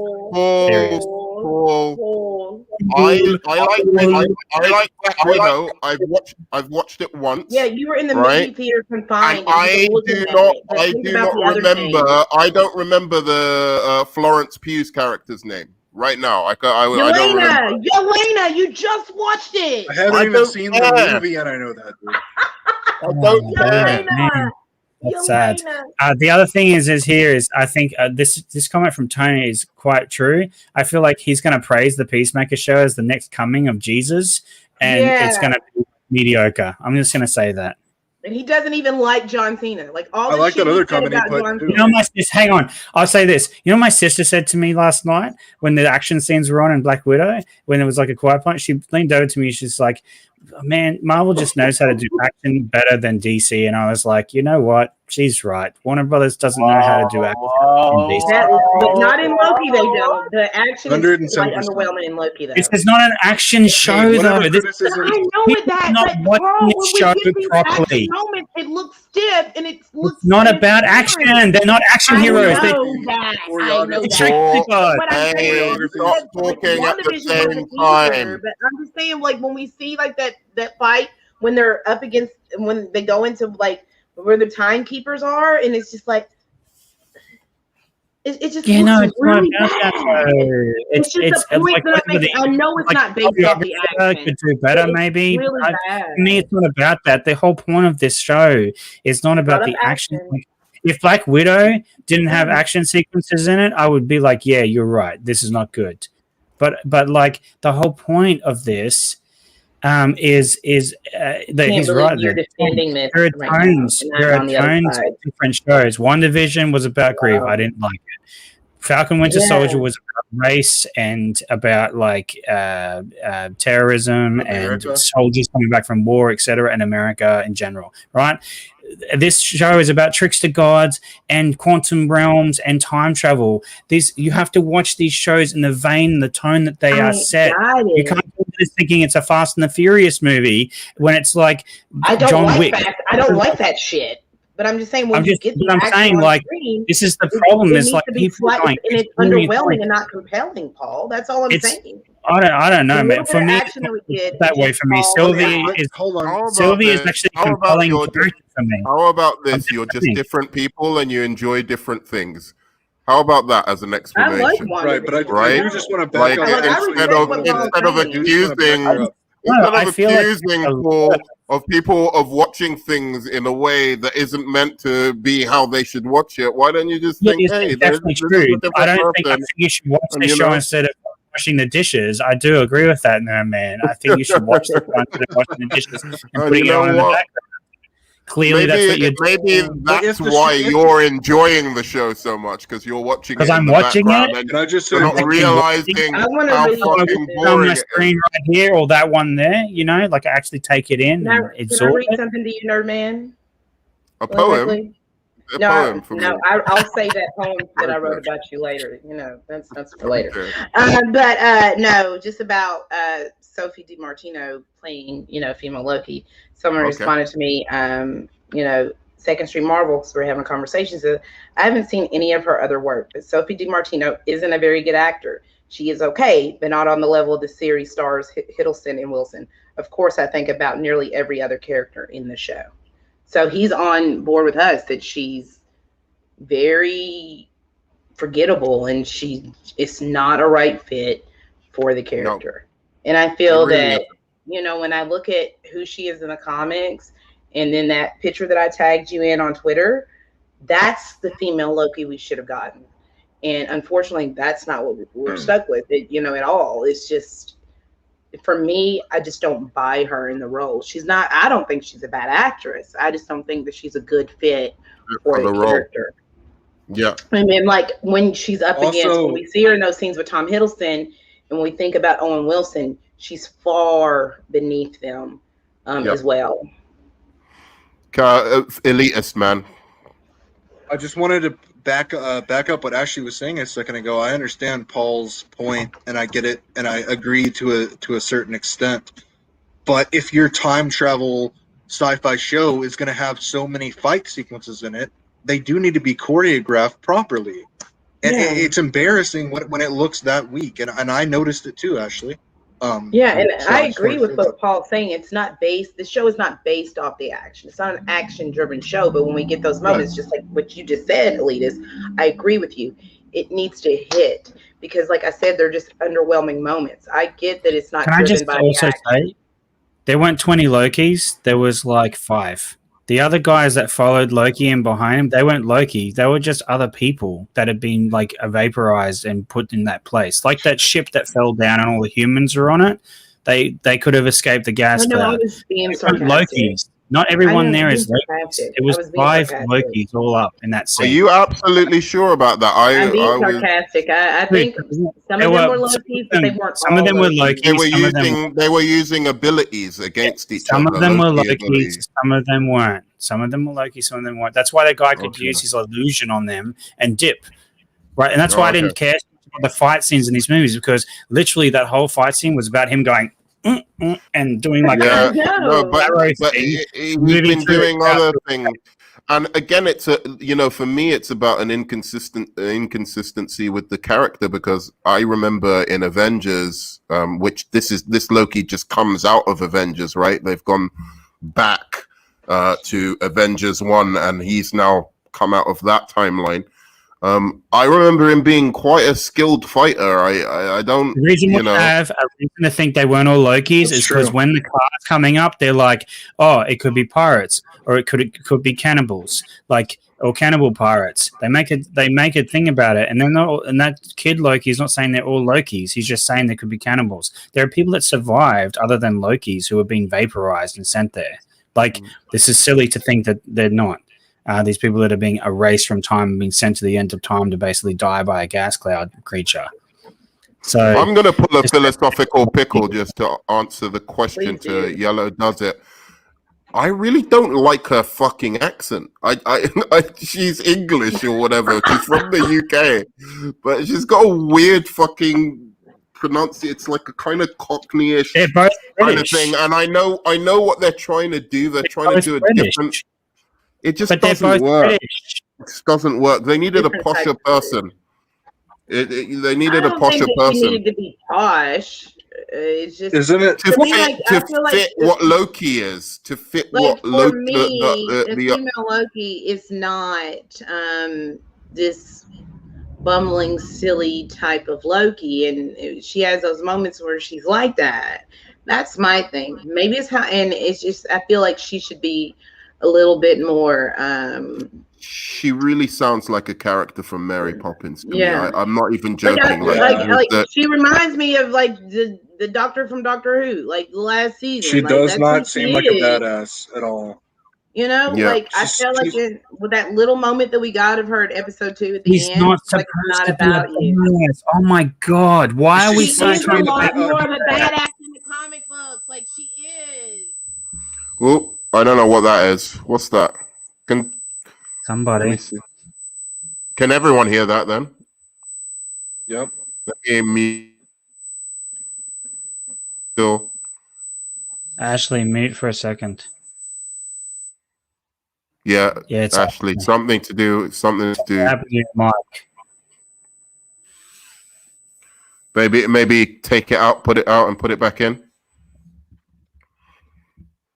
Yeah. I just want to say that to me, she seems like a cute British baker, you know? Yeah. Or like some kind of like a teacher or something, like some art teacher. Like she doesn't seem like she's supposed to be flying through space, going back in time with Loki, taking down a time travel organization. God, You've nailed it, man. You've nailed They it, dude. oh my Like god! an art teacher for poor Go ahead, Paul. like disenfranchised like kids in the inner cities or something. Like she like straight up reminds me of that kindly kind of. I don't know, man. It's just the wrong. It's the wrong. And I'm not saying she's a bad actress necessarily. I haven't seen her in other Why are things. you saying this whole time? No, I don't. I don't think some actresses just don't fit roles. I mean, it's nothing to do with like her being a bad actress necessarily. She And might I don't just think not it's that fit the role. she's. I don't think it's that she's bad for because the role is she might be Enchantress or whatever, but it's somewhat of an original creation of the writers and stuff. So I don't know that she's a bad fit for like the comic What they actors. I don't know that they're but what they envisioned. Let's be clear on this. What they envisioned is bullshit. Basically, that's whatever you want to say. It doesn't play Female for me. Loki. It doesn't play. Stop saying that she's female Loki. She isn't. She's just a variant of Loki. She's Enchantress. She enchants people, for God's sake. It's in the name what she does. Like, it's clear what they're going with this. Ashley, go out and First scene. Ashley, go out and go literally- back in. I Wait, hear what you're wait, saying. The wait. mic is We can't hard. hear what you're saying at all. So leave and then come back in and see if that works.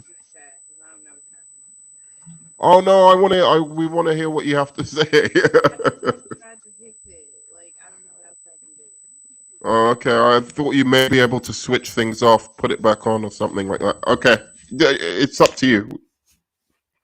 I just wanted to say that it's not that it's not just that she's a female Loki. They set her up as a badass. The first thing we see her do is light all the TVA agents on fire, and then she's coming out with weapons and single-handedly taking them down. She's been on this crusade for decades since she was a child to take them down. She's evaded their capture this entire time. She's single-handedly their biggest threat. That doesn't play to the personality. That doesn't mesh with how she comes off. Did she cut the head off of one of those fake timekeepers or not? Yeah, he's Yeah. talking about the personality, not the actions. Yeah, I'm saying her personality fits the whole way through. She's literally the driven. Do you know what she even says to her? You She just says to said her in the an action. listen to me here. She literally says to her, "You're not going to win because she needs to find the answer. You just want it. She needs But again, you're talking about things external to what she's actually doing. That woman, I'm not going to say the race of the woman. Hunter B15 is the one who said that. She literally comes up with B15 said that, right? Agreed? What you just quoted? Was it Hunter? Who said the quote that you just said? Hunter B15, yes? What? The one in the red force field. Oh, okay. So the black woman, just to make it easier, because you don't know the character's name. Hunter B15 is the one who says that. Character. She's a sub-character. Yeah, right. She doesn't have a role. So she's like again, what elitist is talking about is the actual, not the personality of the character, not matching with what people are telling you about her, and the kind of actions that she's doing, like burning up all the TVA agents in the beginning. And it doesn't mesh well with what we've actually seen. Animal to go through, to find the way through. She's the one that actually is the one that drives this entire show forward. Who came up with the plan to enchant the dog thing? Her. Who told Loki, no, we're not going to go from behind? She's the one that comes up and says, this is the plan. I'm going to do this. Then he helps her do it. She's the one driven. That's completely in line with her character from the beginning. Just because she's not badass and killing people every 5 seconds, like these brainwashed Zoomers want everything every second, just because there's actual... Are me and film elitists brainwashed Zoomers? I'm just saying, like... That's what you're saying. Time for them to breathe and the character to actually develop over this series and have moments. One more episode to develop. Oh my God. Yeah, she's fully developed. She's driven. She's about to get her answers because she chose developed, and we don't like her. We don't think she fits the role. Yellow. She doesn't seem like a badass. Sorry, go on. Yellow just pointed out the exact point I'm trying to make. She is a badass, and she does kill people every time she fights. That doesn't match with the personality we get with the exposition of who she is and how she comes off to Loki and her like she doesn't come off like a cold, calculated killing martial artist fighting guru. She comes off like a British bakery owner, like a helpless woman. And that's not what she is. I wouldn't say a helpless woman. She's the one that comes up with all the plans. She's the one that rescues him multiple times. Like, how is she helpless? I wouldn't say about. She's talking. There's a vibe somebody can give off, right? So, for instance, Paul. Let me give you an example. What are you saying? You don't know what you're saying. You literally called her helpless just then. Let me give you an example. I didn't say a helpless woman. I don't think she comes off like a helpless woman. But a British. Can I just be clear about what I'm saying there, real quick? She's not a helpless woman in her actions, but the exposition of her character does not match her actions. It's not believable. She comes off when she's talking like this sad, poor little girl, but then when she's fighting, she's like this unstoppable fighting force. It doesn't make sense. Paul, let me give you an example. Let me give you an example. Paul, let me give you an example so that we can understand what we're talking about. I think this example should work. Oh my God, No. Don't episode. I wanna say this so that you understand what I'm saying and you can respond to it. It's fine you responding to it, but let me have this out. Somebody who acts exactly like you, looks exactly like you, has the same height and whatever as you, and they're acting like this in a particular film, and they've cast them as a heavyweight boxer, right? Champion of the world, right? And you're watching this, and the person is knocking out, people who are like twice the size, big guys, and he's going on like, he's acting like, or his actions in the show are like a complete badass in the boxing ring, but they act exactly like you, look exactly like you, or any of us, for that matter, like on this panel. would you buy that as a character, even if they're still doing all the things, like on paper they're doing all the things that a heavyweight boxer should do, but they look, act, speak, whatever like us? Does that compute to you? Yeah, if they were taken when they were a child and I was taken when I was an adult, of course they'd be very different. You guys even watch this show. She was taken when she was a child. She had to fend for herself the whole time. She taught herself enchanting. She did that, right? She is now a fully developed woman when she meets Loki, who was taken at a time right after Avengers. So they've had different lives. Of course they're going to have different personalities and be different about things. She's driven to find out why they stole her life. I just think there's I think there's honestly, I guess I can't even fathom. I think there's a disconnect. As I said, I think there's a disconnect between the actress, her presentation, her personality, and what they get her like. Just again, the examples that Film Elitist is given of like somebody saying abandon my analogy. I think the analogy was fine. I'm just saying a personality of a character is important. It's a bad analogy. It's a bad analogy, right? It's bad because you're saying is exactly the person, whoever this Elter is exactly the same as me. That's just not true, because if I was taken when I was 8, that's right? not the point, and then like if that variant of me was taken when I was 8 and I had to fend for myself, I'd be a very different person right now. In that variant would be a very different person right now compared to me. It's very simple, right? To understand that where people, like how people grow up, informs their every decision. Her every decision from the time that she left the TVA as a kid is to find out why her life was stolen. She has been consistent with that from the beginning of the show to this end of the show. She's about to get her answers because she drove it forward. She's the one that came up with the plan. All right, let me give you another example then. Lex Luthor. You think Lex Luthor does all these terrible things. He's a complete mastermind in Batman v Superman. But does that mean Jesse Eisenberg is really good in the role just because he does what the director told him to? Oh, I believe the things that happen in WandaVision, Ashley. I just don't like them. That's different, right? I can see how she's compelling. I can see how like Reef was the real villain all along. I don't think it was executed correctly, right? Okay. And if Vortex wants to take that point I just gave him, he can say subjectively he doesn't think it's executed correctly with Sylvie, and that's a subjective opinion. But what he's trying to say now is not subjective. What he's saying now is he's trying to say that the character isn't compelling or hasn't been compelling. And the thing is, I'm saying not subjective. And by the way, this whole show has been Loki man, right, trying to get her to be vulnerable, which then she starts to become vulnerable with him because he works on her. He originally sings that song from her childhood to get that vulnerability going first. Then they have that sit on the hill in the last episode so they can be vulnerable again. Doesn't make her any less driven to find out the answers. And we see that in her actions. She can be vulnerable. Film Elitist is going to speak. Film Elitist, speak. I'm going to answer you, Emily, after. Go on. I'm going to take this from subjective and try as hard as I can to abstract it into the objective. Paul, you seem like a nice enough guy, Nerdman. Everybody here. But if any of you or someone around me told me, hey, Nerdman and Paul are master assassins, I wouldn't buy that.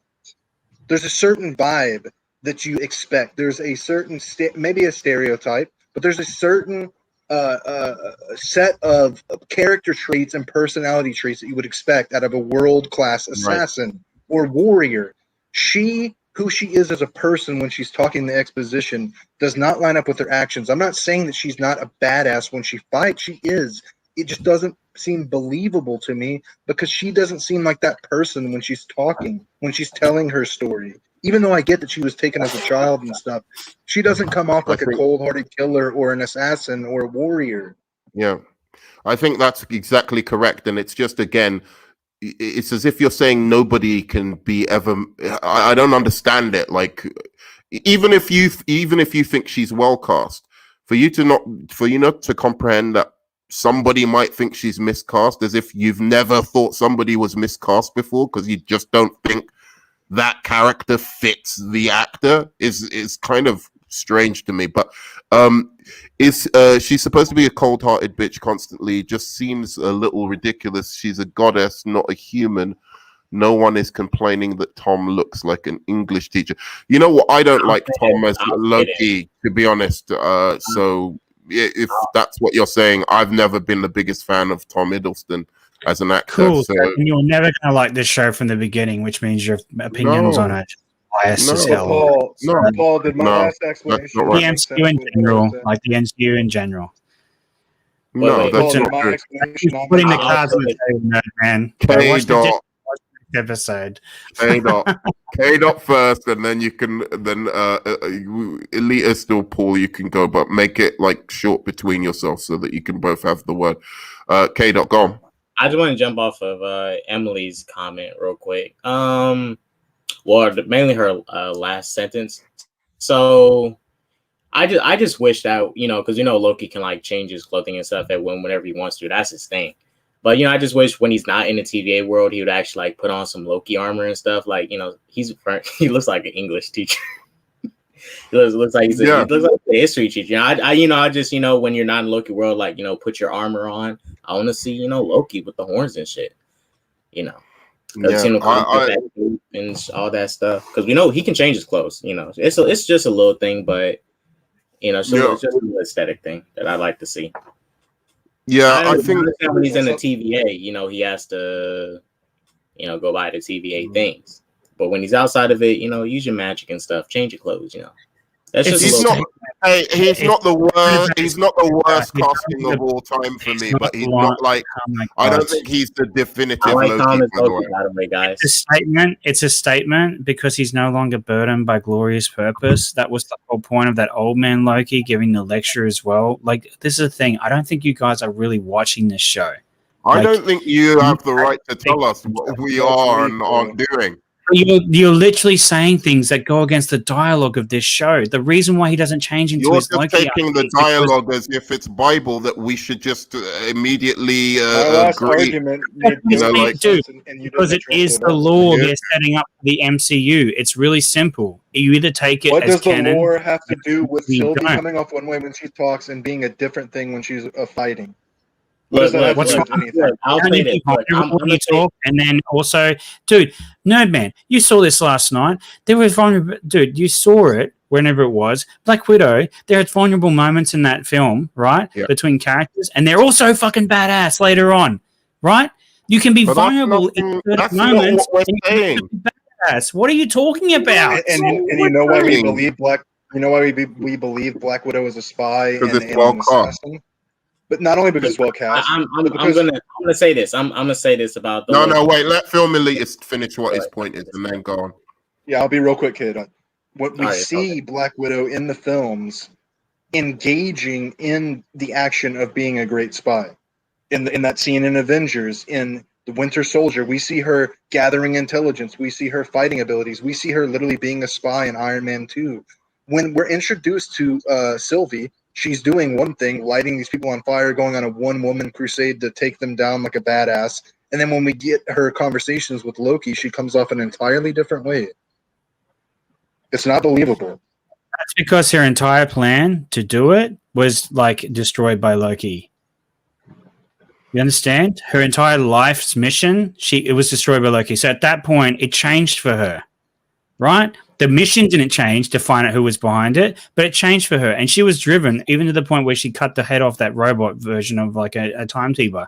So what you're saying just isn't consistent with the character. You cannot like the acting or whatever, but what I'm saying is the consistency of the character is there. You can see from the start that she is driven to find out who is behind this, who stole her life. She gets to that point and then she's like, oh well, it's all a lie, who's behind this? And she has that whole period of this episode where she's basically interrogating the judge to find out where to find who is behind this. So then she finally goes to where Loki is, and then it wasn't intimidating. It was weak when she was doing that. But like, I don't want to cut you off at all. Actually, I want you to finish your point.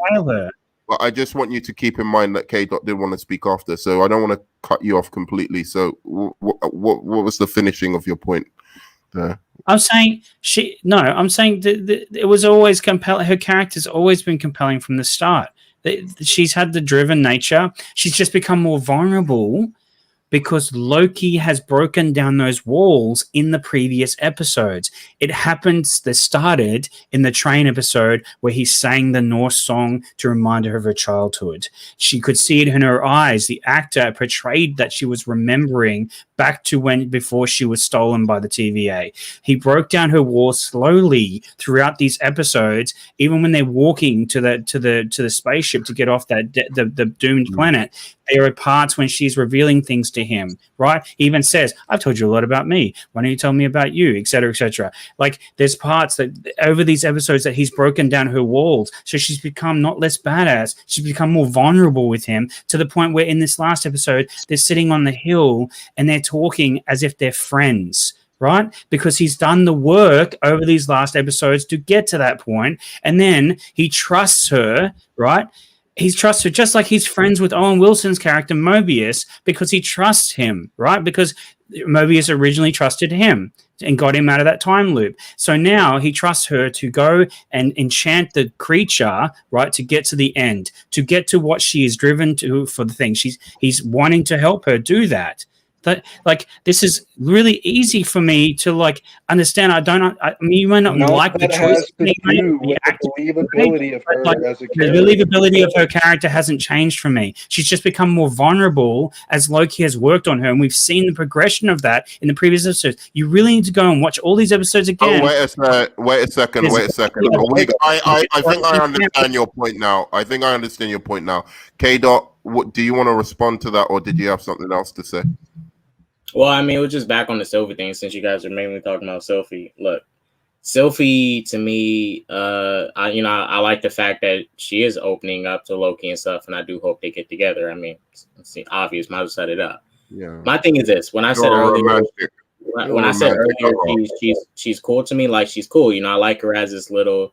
I wouldn't call her a sidekick, but this little partner to Loki and stuff. You know, they have a cute little thing going on. I mean, she's not compelling to me. She's not all that, but I say, you know, I like their little I like Lady Loki and Loki because of their little banter they got going on. Their little romance. That's it. That's really what I like it for. Other than that, you know, she's cool. She's cool to me. All right. I'm gonna pivot away from this just out of interest. Any of you into Val Kilmer? Like, are you, any of you fans of Val Kilmer? Oh, you mean that horrible Batman? I'm a fan of some of his movies, yeah. The bad Batman? Yeah. Tombstone. I don't think he was that bad. He's great. He's good in The Saint. The Saint's one of my favorite movies of all time. I like him as Batman. I like Batman Forever. I think that movie is underrated for what it was. It's campy, but it has its moments. And I think he's a good Batman. He's certainly better than George Clooney, that's for sure. But yeah, I'm looking forward to his life story documentary, if that's where you're going. I actually really am keen to watch that and see, because he has video footage throughout his life that no one's seen. So I'm pretty keen to see that. So I wanted to react to the trailer together, and I don't know, but I didn't know how interested you'd be. Let's react to the trailer and then we'll see. It's a Val Kilmer documentary essentially. Actually, I'm gonna ask Paul, can you get it up for me, please? Not sexually, but can you get up the Val Kilmer documentary for me? He probably could do that though if he wanted. Because otherwise it's gonna disrupt the stream. Whoa, nerd man. Chill, man. We're not on an MSK stream. Those only allowed on MSK streams, bro. Paul gonna file harassment, man. You better watch out. I don't want Pickle getting jealous, you know. So.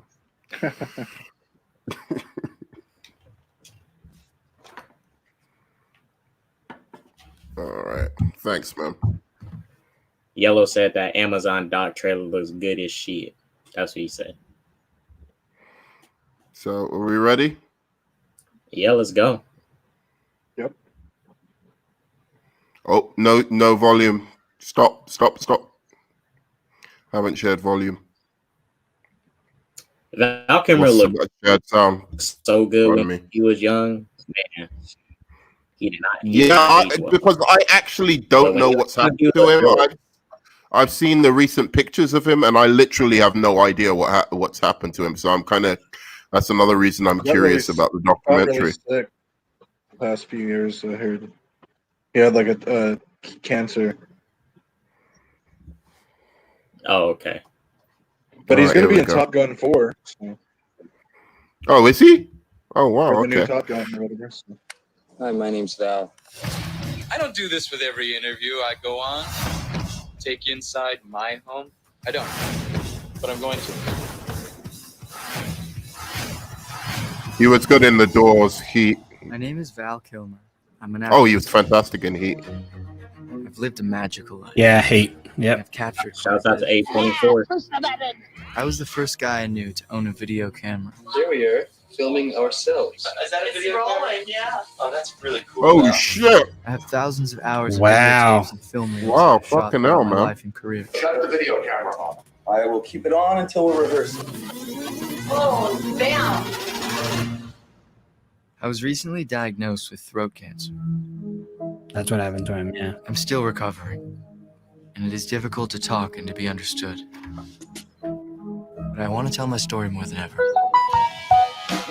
Sorry. I spent decades finding my voice I was a perfectly normal person. through characters, I gave you about 4 takes with some different voices. through movies. Yeah. One of the things they buy for all that money, your life for a period of time. Oh, this looks really good. I have behaved poorly. I have behaved bravely. Bizarrely to some. How do you heal a broken heart? I see myself as a sensitive, intelligent human being, but with the soul of a clown. I've tried to hear the world Oh, and the shit. world is alive. Oh, It's a story shit. about my life. That is also not my life.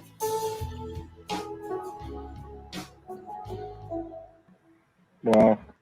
Fuck, man. Can't, man. That was heartbreaking to see him speaking like that. Dude, cancer is a fucking piece of shit, man. Well, Yeah. My dad had cancer. He survived. He had his hits of cancer, but they caught it early. He survived it about 3 times so far. He got hit with it again, so I don't know if it's gonna be. I'm not sure if he's gonna beat this one, but he beat it 3 times, and Hey, shout out to your dad, K-Dot, honestly. Cancer's a piece of shit. Cancer's a piece of shit. Sorry to hear that. That's just fuck. Yeah. It's the worst, man. Really, really sorry to hear about that, man.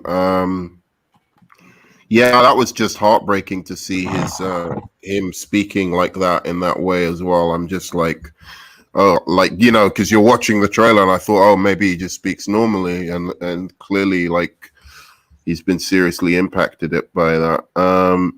I've just always thought he was such an underrated actor as well, man. Like, have you seen that one with Robert Downey Jr. in him? Yes, Kiss Kiss Bang Bang. It's an awesome Kiss movie. Kiss Bang Bang. He's a great Incredible. character actor. That's like, and there's like Bill Paxton is another one, like taken before his time. Like they like these people, like they go underrated in movies, but every time they're in a movie as like a sub character, they just put their heart and soul into that particular character. Like he is one of the most memorable parts of Tombstone, like because of his one-liners and because like how much he character acts in that movie. And so, that's that. And even when he's Batman and Bruce, like it's a believable thing.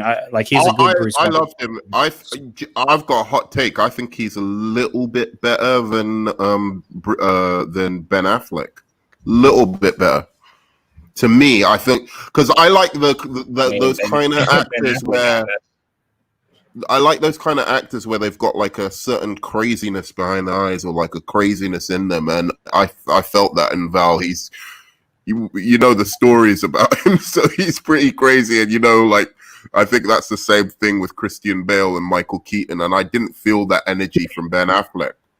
Yeah. Christian Bale's another one where he just puts himself completely into the character, and he like does all the things. Like there's that fabled thing from American Psycho where he actually does in American Psycho, the character does this morning routine every morning, and he actually did the same morning routine every morning that he was on the set to get into character. Like he did a face peel and everything. He fully goes hard. Val Kilmer goes hard as well. I love him in The Saint. I think it's one of the criminally underrated film, that movie. And yeah, Cancer is have you seen that one? What is that famous murder that happened in America in like Hollywood? It was like a porn star. Black Dahlia. No, this porn star. Bloody hell. Because they thought it was like a Manson killing at first, but it ended up like it was a porn star, and like his drug dealers went to like kill some other drug. I'll find out, but he was excellent in that movie as well. Like it was a movie of this porn star's life, and maybe actually somebody else look at. I don't know, but yeah, you're right. He's just got so many underrated performances. But yeah, I'm looking forward to the documentary. I might even review it on the channels if it comes down to it, because I do think Val was really good. So do you guys think that's a hot take? It's too, like, he wasn't as good as Ben Affleck? Oh, no, I think Ben Affleck didn't have a time. I think comparing Ben Affleck to even Christian Bale is silly. There wasn't enough time. He had one scene that was really good in a warehouse. Right. And then he had Justice League, which he didn't really do Batman things. He picked up an alien gun and shot people. Like, I just feel like there wasn't time to actually get a proper Ben Affleck Batman. I think you can't compare him to other Batmans. Like, and that being said, you know, Val got one movie as well. But I just feel like Val, I feel like Val is like underrated as Batman. I feel like Batman Forever is an underrated film. It had a fire score, and like track list for it, and you know, I feel like it introduced Robin into the series as well, really well. And yeah, Jim Carrey was great in that film as well. So I feel like it was like the start of over campiness, but I feel like it also sort of kept the line of like what. Oh wait, did you say Jim Carrey was good in that movie? Come on, man! I love Jim Carrey. He was Jim Carrey, and he was Jim Carrey in the movie. Riddler. That was Riddler. That's why he was cast, man, because he's the Riddler. Yep. No, they need to bring him back. Flamboyant, and that's him. Val Kilmer's the only thing I like in that movie, if I'm going to be really honest. Bruce Wayne. He was amazing as Bruce Wayne. Nerdman. Dude, I believe he was the billionaire who had like the troubled past. He was just, because his intensity, his character acting, his intensity, like in his face when he's like saying lines, like I get like he's great. That movie is underrated as a Batman film. I'm saying. That porn star movie is called Wonderland. Wonderland, right? Yeah. That's a great one if you guys haven't seen it. I think it's highly underrated. I've always liked Val Kilmer. He did a cameo spot in the show Entourage. I used to be obsessed with that show. I don't know if anybody's ever watched it. Oh yeah, I saw it. Yeah, he's so great. He's like this weed Sherpa that like has this long beard, and he has a greenhouse with all this weed in it, and he's so believable. I didn't even know it was Val Kilmer at first. I've always thought he was a great actor. He's kind of like Colin Farrell. Like they made some bad movies, so people got a stereotype about them, but they're actually good actors. I think Colin Farrell is a great actor too. Colin Farrell I like, but I think sometimes he makes a few bad choices in certain films. Like he goes a little bit too over the top. But when he stays within, you know. Like what I'm talking about is like in Daredevil, for instance, or there's another film where he goes a little bit over the top as well. I know that's what the director asked him to do or whatever, but when he can rein it in a little bit, he's fantastic. Right, and that's kind of what happened with Val Kilmer too. Is he made some duds where they were just the script wasn't good, the directing wasn't good, and it wasn't that he was bad in it. It was that he was just going full bore what the director told him to do, and he made some bad career choices, but and I think that, and he was, and I think he's a little bit nuts as well. Apparently, he's a little bit hard to work with or something. That's why he didn't do the next Batman movie. But George Clooney was just the worst. I remember even as a kid thinking, "Are you kidding me?" With the George Clooney, the bat credit card. I was about to say you don't like it when he pulls. I mean, I think George Clooney could have been a good Batman if you gave him like a serious Batman role. Like they made him goofy as shit. but mind you, Batman no, George Clooney is bad. George Clooney is the kind of casting we're talking about, Paul.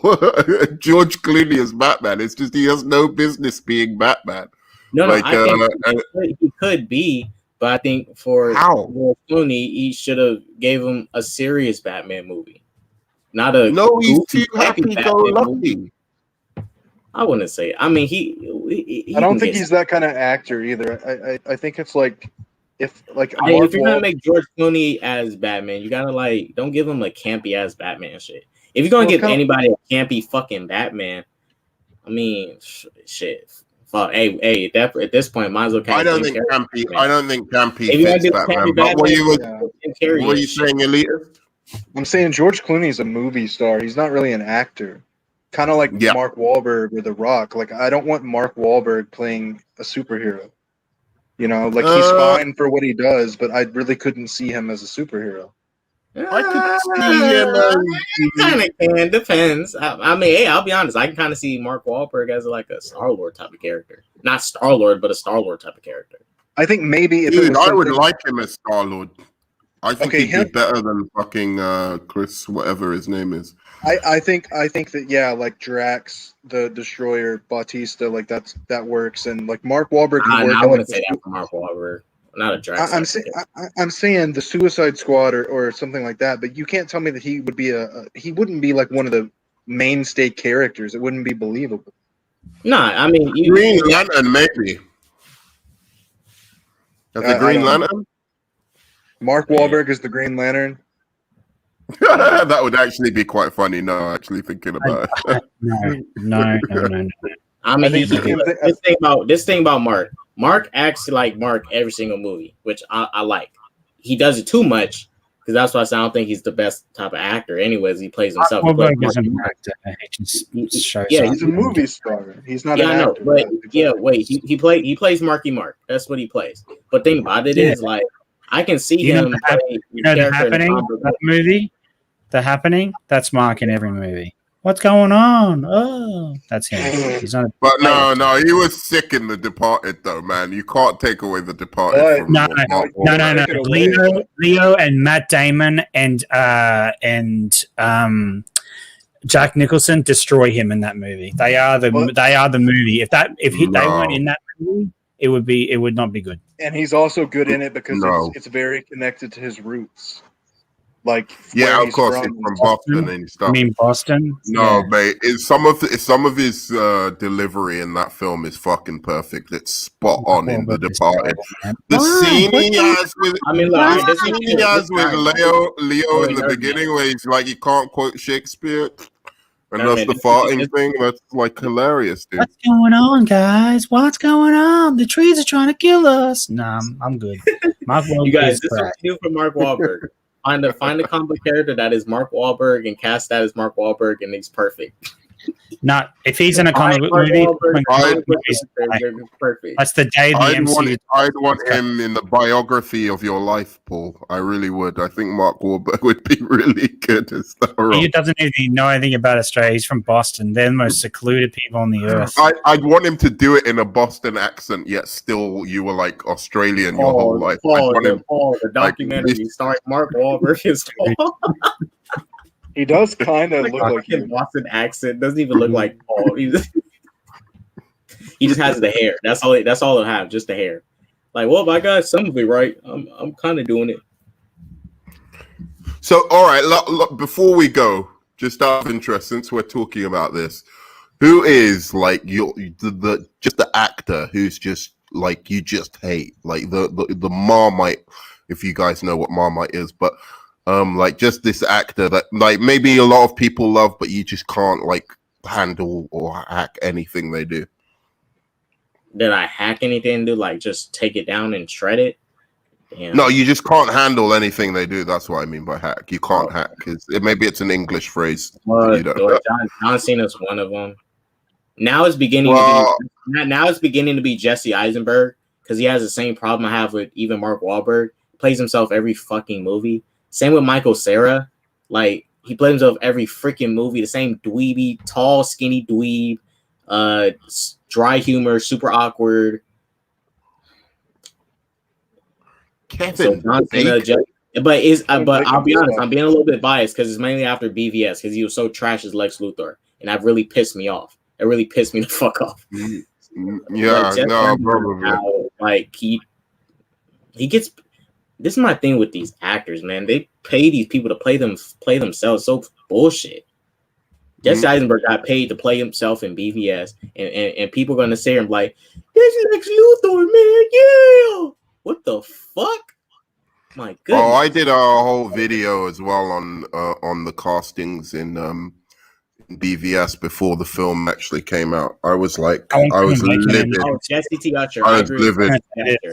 I want Kevin Bacon in every comic book film that there is. Kevin Bacon. I don't know what. Yeah, Emily, you've lost me on that. Kevin Bacon, really? Kevin Bacon. No, Kevin Bacon's awesome. He does. I don't like Kevin Bacon either, but he was good in that First Class. He's great in First Class. He is so good in that movie. I want him in the MCU. He's good in other movies as well. He's like dude. Kevin Bacon is the king, dude. This guy, Footloose, man. Come on, Footloose. I'm not even a fan. Footloose is king. That dance, rage dance he does in the warehouse is one of the greatest scenes in movie history. He's dancing out his anger. I'll give you two. And both of these are going to get blowback, I'm sure. But you said other people like them, and I just can't take them. For me, male, it would be Adam Driver, and for female, it would be Jennifer Lawrence. I hate Adam Off the Marriage Story, Jennifer Lawrence. I fucking agree with you. No fuck, she gets Marriage Story is not Jennifer Lawrence. Marriage Story is no. I said Off the Marriage Story. You don't like Adam Driver. I think that's no. I like Adam Driver in Marriage Story. I just don't see him in a superhero film. His dopey face. He's boring. He's boring. Does that dry humor shit? He's boring. He is boring. Boring face. I don't know. I think he's got. I think after Marriage Story, I kind of changed my mind on it. Hey dots, he's got a derp face. That's what he has, a derp face. Yeah, he just every time I see him on screen, I'm like, he's got a punchable face. He just looks like an emo boy that I want to punch in the head and tell them wake up to him. What the hell is Rogue Comics talking about? Saying First Class is the worst of the X-Men films. Oh, he hates all the X-Men films. He hates all of the DC films after Batman '89 and Superman. I mean, hey, you guys, have you not watched my stream? This guy, I want to find out where his line is. I actually am curious to see where his line is, but he doesn't like any. I don't think he likes any Batman film after Batman Returns. I'm pretty sure. Yeah, my question is right on because I did a derp. I just did a derp face and a derp voice. I'm Adam Driver, and I play an emo Darth Vader, and I smash the console when I'm angry. It's so boring. It's just a boring dude. I'm trying to think of what. Scarlett Johansson actually elevates Marriage Story for me. She's the one that does it, right? No, Adam Driver's great in that. Come on, man. She does majority of the Ray Liotta should have got the Oscar nomination, though. If anyone got an Oscar nomination from that, it should have been Ray Liotta, and he should have got it over the. You know, there was another actress who played a lawyer in that as well. So they had two divorce lawyers. She's good in that. Yeah, she's really good in that. She's good, but she's no fucking Ray Liotta. Ray Liotta stole the fucking show from her, man. I'm sorry. Out of the supporting actors. Yeah. I would agree with that. The lawyers were actually more believable in that movie than the people getting divorced. Although Scarlett Johansson, again, I will say she outacted Adam Driver in every scene she was in with him. Every single scene. I don't know, man. When he got angry and he would smash up. When they're yelling at each other, all I saw was Kylo Ren chucking a fit. When she was angry at him, I was like, this is an emotional woman who's trying to understand how to navigate this divorce, right? Interesting. I saw it a different way, but Ray K-Dot, what were you Liotta trying to being say, K-Dot? generic. Ray Liotta. Come on, nerd man. Oh, See, here we this is go. where I. Hold on. Let me smash this right now. Anyone that's ever been in a mob film or directed a mob film or wrote about a mob film, Pickle hates them. So just flush that down the toilet. Can I just say? I Can I don't just even know say? what to say, man. Because mob films in general are boring, and Scorsese is overrated. Just gonna say that. Yeah, well, you need to do that on Hot Takes Tuesdays one day, man, because that's a fucking hot take, bro. But I watched that movie last year. I watched Goodfellas for the first time ever last year. It was so boring to me, man. I was so bored in that. I don't know what you're talking about, dude. I was tearing my eyes. I was like, "Oh my god, can we just have it end? Can we please stop the stupidity?" You don't like Joe Pesci in that shit. Oh, he was so bad, dude. He was the worst I've ever seen him in any movie he's ever been in. Oh, look at this, look at that! I'm going to shoot him in the foot. Oh, it's so funny. Oh, are you laughing at me? Are you laughing at me? I was just, oh my god, this is the most overacting I've ever seen in my life. I might have to watch Black Widow again. I hate that movie. I actually do hate that movie. Maybe I was wrong about the movie. I don't know anymore. I could have been wrong. I might have to watch Black Widow. I don't again. get how you like Sopranos, but you don't like Goodfellas. That's strange. But dude, Sopranos an outlier for me because I don't like mob films in general. I'm not a big mobster film person. That's why I probably don't like Scorsese. Well, I can't agree with you on anything. I'm officially changing my mind on anything. The Sopranos hooked me with the mental health angle. Really, that's how it got me in the start. And I was like, this is interesting. A mobster that has to deal with mental health and like keep it secret. And as I watched it, it just grew on me more and more. I wanted to watch more and more of it. But like mobster films in general, I don't get into that genre. Like Godfather is another one. I respect it for what it did. I respect Godfather for what it did, but man, the middle of that movie when he goes to Italy is so boring. I was like, can we just get the killing? Do you mean Godfather Part 2? Part 1. Part 1. When he goes to Italy and he gets married, and then his wife gets blown up or whatever. I'm like, oh, finally, they're going to go back to actually America and deal with the mob that's happening in America. I was so bored for that. I've got a hot take about Godfather Part 2, which is that the whole bit in Italy in Godfather Part 2 is boring.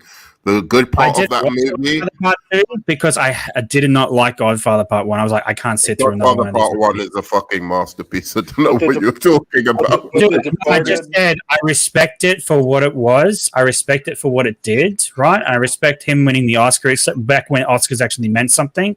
I respect all of that. It's just not the movie for me. Like that's what I'm saying. Mobster movies just don't hit me. Right? No, I get it with The Godfather, especially, but I think Goodfellas and The Departed are smash. Like awesome. The Departed, I respect as well, but I prefer the original story from Korea. To be honest, I feel like it was just almost stolen, almost word for word from that movie. I just think the acting in that movie is that's what I'm saying. The only thing that was really good in it, Matt Damon and Leo, and as I said, Jack Nicholson, bring that movie to like if without those guys cast, it's not a good movie. Like those guys make that movie. It's Leo. Like so many great twists and turns. I mean, Leo's amazing in it, and Matt Damon is fantastic. It's all from Korea. I'll be honest. I tried to watch Godfather. Scorsese literally bought the rights and made the movie. It's not an original idea, right? Yeah, it's a remake. It's just a remake of a Korean film. But Tarantino steals all his movies. I got it. Too, so that's true. I'll give it that. Tarantino art is recreation. This is the same thing in graphic design, which I'm now it's recreation. I'm just saying art is generally recreation. That's why we see fashion repeat itself.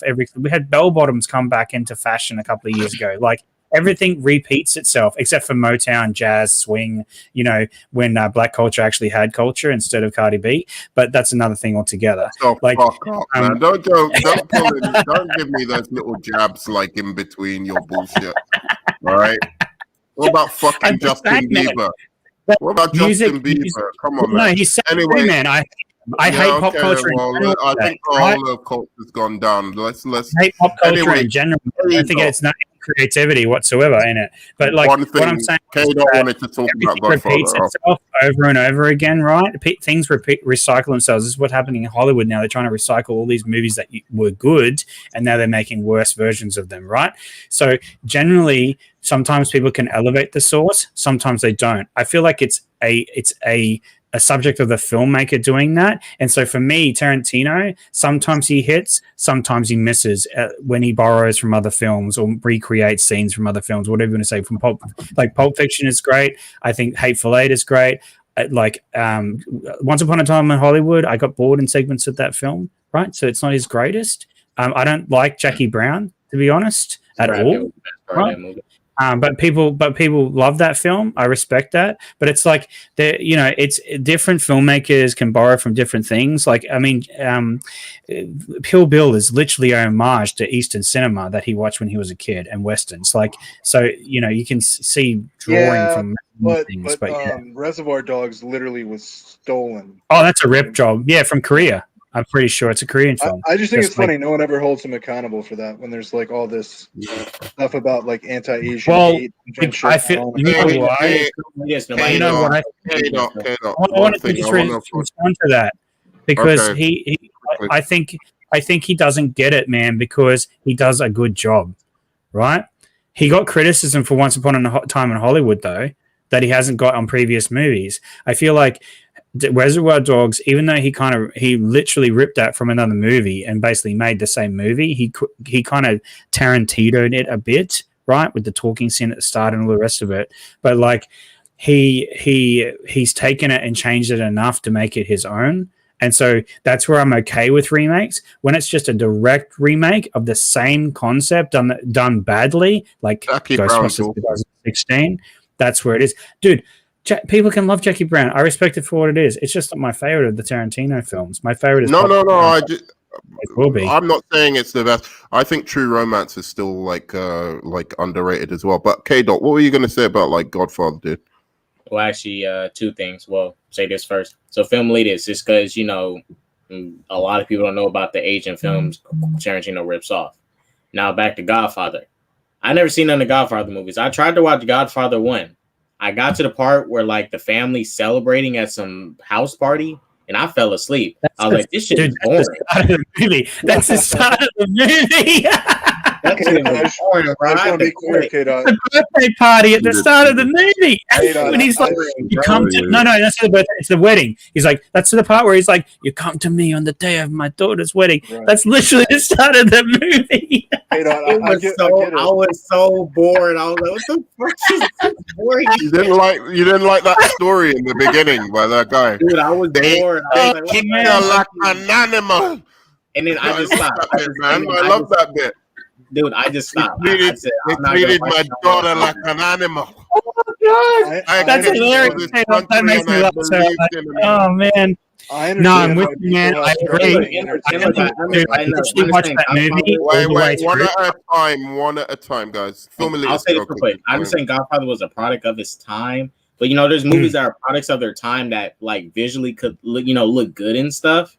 Like for example, Pulp Fiction. It's a product of its time. It came, it doesn't look like how it is today, but I can watch it and stuff. I'm interested in it, but Godfather.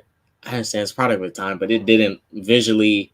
It wasn't even pulling me. It was boring, slow. I was like, man, this shit's too slow.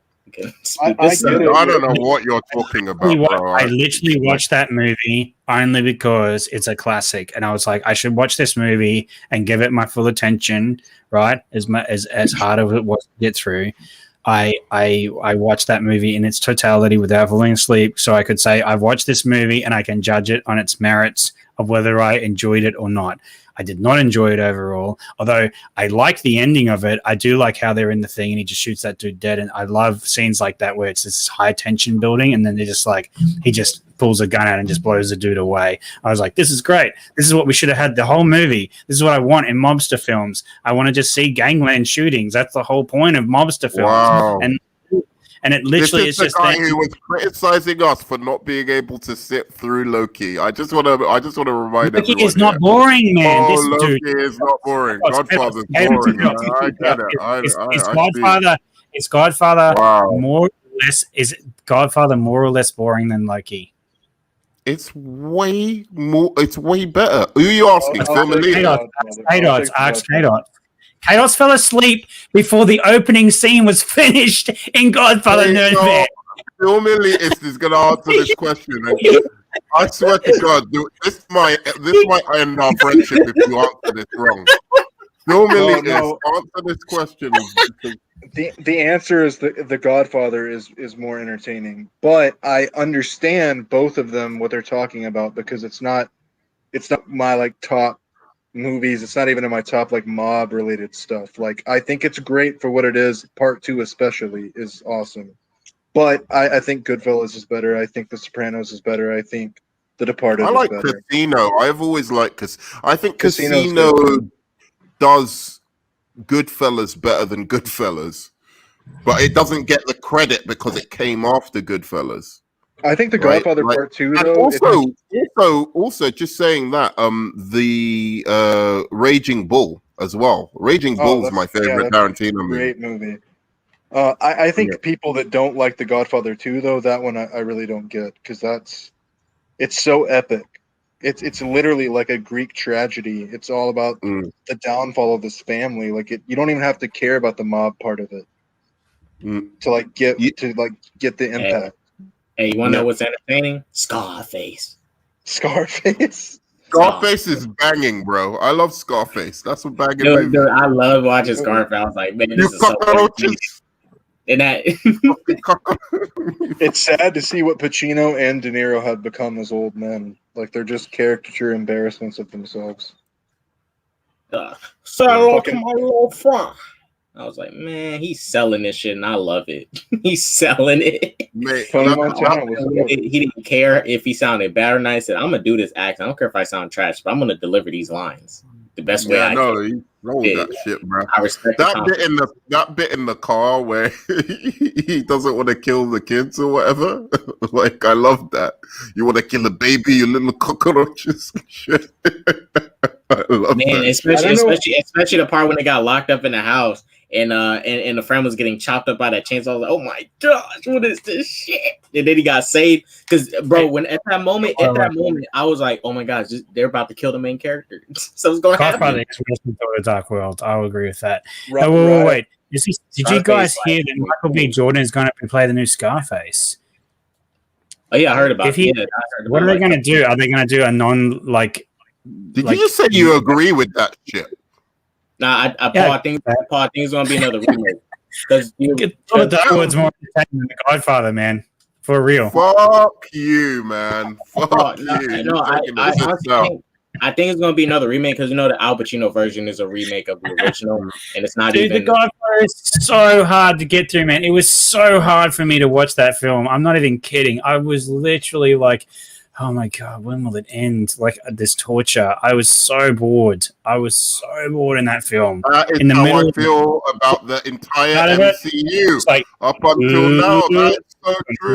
Boredom. Oh, the end. Something's happening again. Oh my God. The end credits of Endgame. That's what I said. That was you the bit where I really started getting going with this MCU. Dude, I tell you what else. It's like Goodfellas. It was just the start of. It wasn't even like Godfather. The start was interesting where they were building character, and then it got boring in the Godfather, and then it got good at the end. Goodfellas was just like it started here, and then it just went, and it stayed at the bottom for me the whole way through. I was like, oh my God, when will this end? That's your little MCU. I just want to say that Michael B. Jordan as Scarface is not, as long as he's not doing like a Latino. It's gonna be black. Is it going to be Black Gangland then? It's going to be a remake. I think it's just going to be like the Black Mob. So it's remake that in like Black Mob instead. Have they got a trailer yet? I mean, it makes sense to do it like that because if you look at, is he going to go like say hello to my little friend, but he's going to be like, I don't know, say hello to my little N word or something, like when he comes out of the door or something like. I don't know what he's going to like. How do you translate? Oh my God! Someone clip that forever. I'm just Say saying, hello to my little friend. Why he said hello to my little friend, and he pulls an AK-47 out and starts blowing people away. I'm just like curious how they're going to translate it to black culture. Why not just say hello to my little friend. I mean, it's gonna be easy. He says, say hello to my little friend. That's what he says, man. He says it in a like accent. It just gotta be a that modern might be day. the greatest It's you've gotta be ever modern said. day New Jack City. And the main character gotta be so outrageously good. Saying, man, I literally every time I hear about these movies being raid, I'm just like, I really don't want to watch this film. And the reason why is I know they're just gonna drop the N-bomb the entire movie. And I'm like, I don't care. Like, I don't want to hear it. So like, it's like that's what I'm saying. Like that's what I feel like is going to happen in these movies. You're going to have that happen. They're going to be just calling each other the N-word the entire movie, and we're going to get that sort of thing. Don't know that. I think it's a bad idea to remake Scarface. Literally, what they do it's in the no, wait. You've had to say, look, dude. No, every I black just guy say- I respond to what you're going to say. I think it's a bad idea to remake Scarface. And whether I don't know, you're saying it's going to be just an all black cast, K-Dot, or is it just Michael B. Jordan? Right, this is the reason I think it's okay. Nerman, this is the reason I think it's okay. The one with Al Pacino is a remake of the original Scarface. There's two so far, but nobody really seen the Scarface before the Al Pacino one. But the Al Pacino one is the most popular version. Right, so, but he's an immigrant. The one is the most known version, but the whole point of Scarface is he's an immigrant, right? Even in the old one, I mean, he's like an immigrant to America. Getting worse. So it's like coming to America, but gangland style. I don't know where he's going to come from. Is he the West Indies or something? Or it probably won't be. Coming to America, gangland. He might come from the Caribbean. I don't know. He might come from the Caribbean or whatever. Well, he might not even.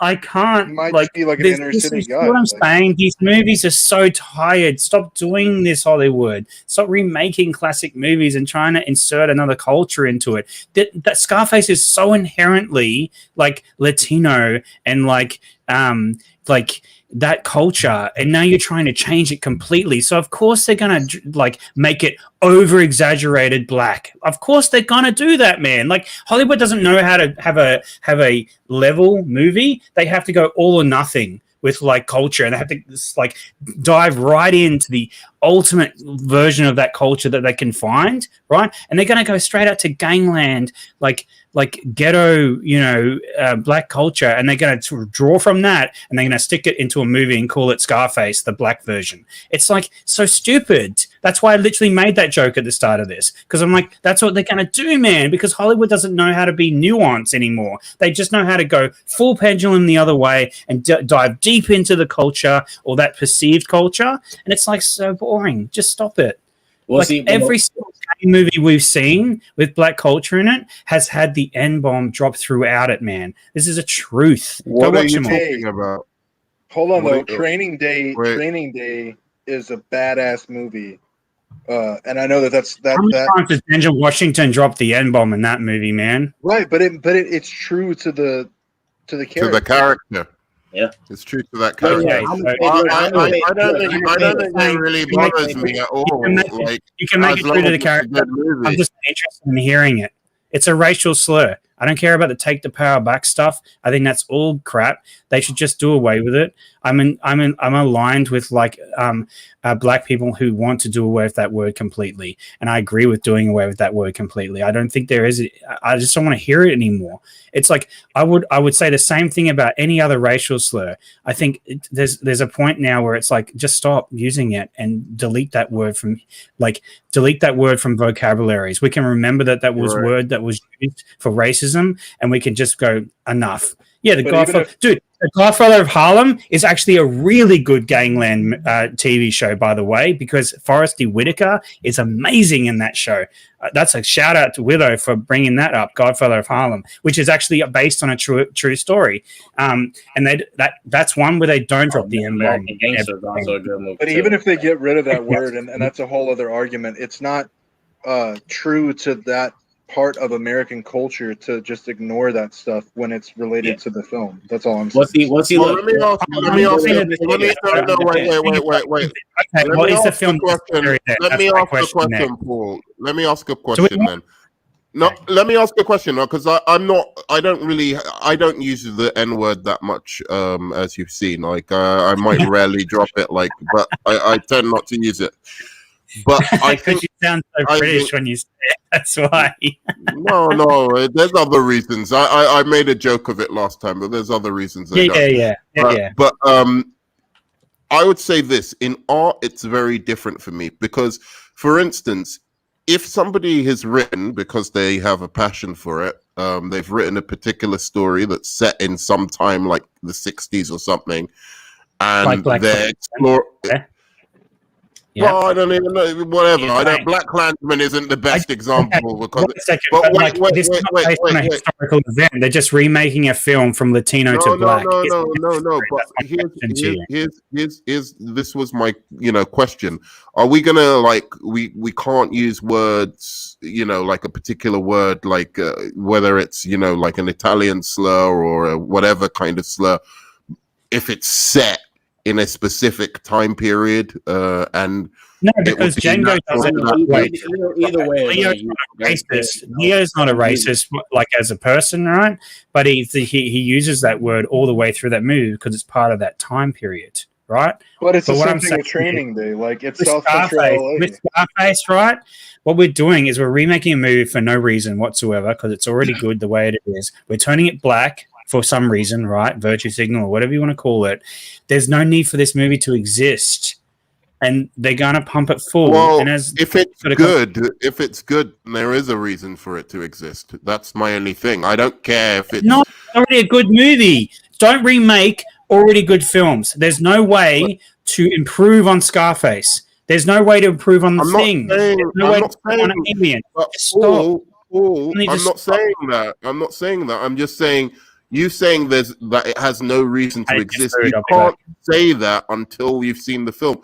But anyway, Film Elitist, and I believe I get mixed up in that. Film Elitist, was it you who wanted to say something about this? I have to go soon. Yeah, I'll say this. Like this thing. Originally, Scarface was if I remember, an Italian story. Then they did the whole little Latin thing with Al Pacino's character, not a black. He's an Italian, by the way. Huh? And he's an Italian guy. Yeah. And look, this is my thing, right? I can care less about. I probably won't even watch it, but I'm okay with it. This is what I would want it to be. If it's gonna be a period piece and it takes place in before the 60s and stuff, like around like mob related stuff, I don't want to be a modern day story because gangs are different. The mob from back in the day is not the same as the mob today. It's totally different. I want to see the old school mob. If we doing a mob story, I want to see a modern day mob because it's not a mob like that anymore. It's totally different. Gangs are different. Mm-hmm. And look, at the end of the day, they're going to go over the top. I mean, Al Pacino's over the top at that accent. I think it's a bad idea for Michael B. Jordan to try and step into the shoes of Al Pacino. To be honest, I know he's a great charismatic. He's to me a movie star. That's what Michael B. Jordan is. A really good movie star, but people are gassing up his acting range maybe a bit too much because I haven't seen him play anything specifically that different. Would people agree? I'm not saying he's bad. I love the guy in what for what he does. I really have an opinion on that because I haven't seen that many Michael B. Jordan movies. I haven't seen Creed. I'm gonna watch that movie he did on Amazon, the Tom Clancy movie. I'm gonna watch that movie and complete that. I have no opinion to say if he's great or not because I've seen limited. I didn't even see him in Chronicle. I haven't seen Chronicle. I've seen Chronicle. Chronicle is great. Chronicle is better than every MCU movie apart from Black Widow. I don't like those movies with the camera. I just want to on this whole thing with Scarface. I was just thinking just now, and I had my point that I wanted to make on it. Do we really want to continue making black movies that are all about being in a gang? Is this really why can't we have black films? I don't think there are actually that many of those, by the way. It's either about slavery or gangland, man. I'm so tired of it. Can we just have black culture movies that aren't about that? I mean, it's so. I think there are more if you look for them. I'm just saying. They're not popularized, right? Yellow brought up a bunch of them last time on stream. They're not popularized by Hollywood. They're not pushed by Hollywood, right? I don't know that any black movies are pushed by Hollywood that hard. Like, no, that's the what only I'm black saying. films that are pushed out here are slave movies or gangland movies. What about That's Moonlight, Birdman? Was that a gangland movie? No, I'm saying it wasn't, and it was pushed very hard by Hollywood. Yeah, that's what I'm saying. I'm talking from an Australian perspective here. We don't get all the films that are released in America pushed look here. for them, man. I'm serious. I'm not being like funny here, but like you need to look because I think it's unfair to because when you're saying that, Paul, you have to remember you're also talking about black. No, wait. You're also like making it sound that that's all black artists as well are focusing on, which it isn't. I didn't say that. I said Hollywood. And also, let's be honest. Okay, hang on. One of the biggest black directors. Oh, sorry, two of the biggest black directors and writers in Hollywood, Spike Lee and Get Out, the director of Get Out and writer of Get Out, and Jordan Peele. Yep, they're both push the black, like they both push agendas in their films about racism, etc., right? Which is their right as a writer and a filmmaker. Yeah, okay, it is, and they've done really good film. At least Spike Lee's done really good films on it. By the way, Get Out is overrated. Overrated as hell. No, I was saying Spike Lee. Spike Lee, I agree with you, has stuff to say, right? But I'm just so sick of it being like, look, it might be different where you are, Nerdman, in Czech or whatever. Like in here, the only things that get publicized to Australian public or come to the cinemas here are black slave movies or black gangland movies. That's the only thing pushed here by Hollywood. Maybe then Australia's pushing it. I don't know. Knows, but I'm just saying from my perspective, it's the only black films I know. You understand? Have you ever seen 25th? What is it? 25th Hour. Have you ever seen that movie by Spike Lee? It's not about black people, by the way, funnily enough, but he does a movie with Edward Norton called 25th Hour. You should really watch that. 24 hours? Wait. 25th Hour. 25th Hour. Can I just say this? Spike Lee's got a range of movies that people don't realize, like that. He's really I was wrong. Tony's right. There is a third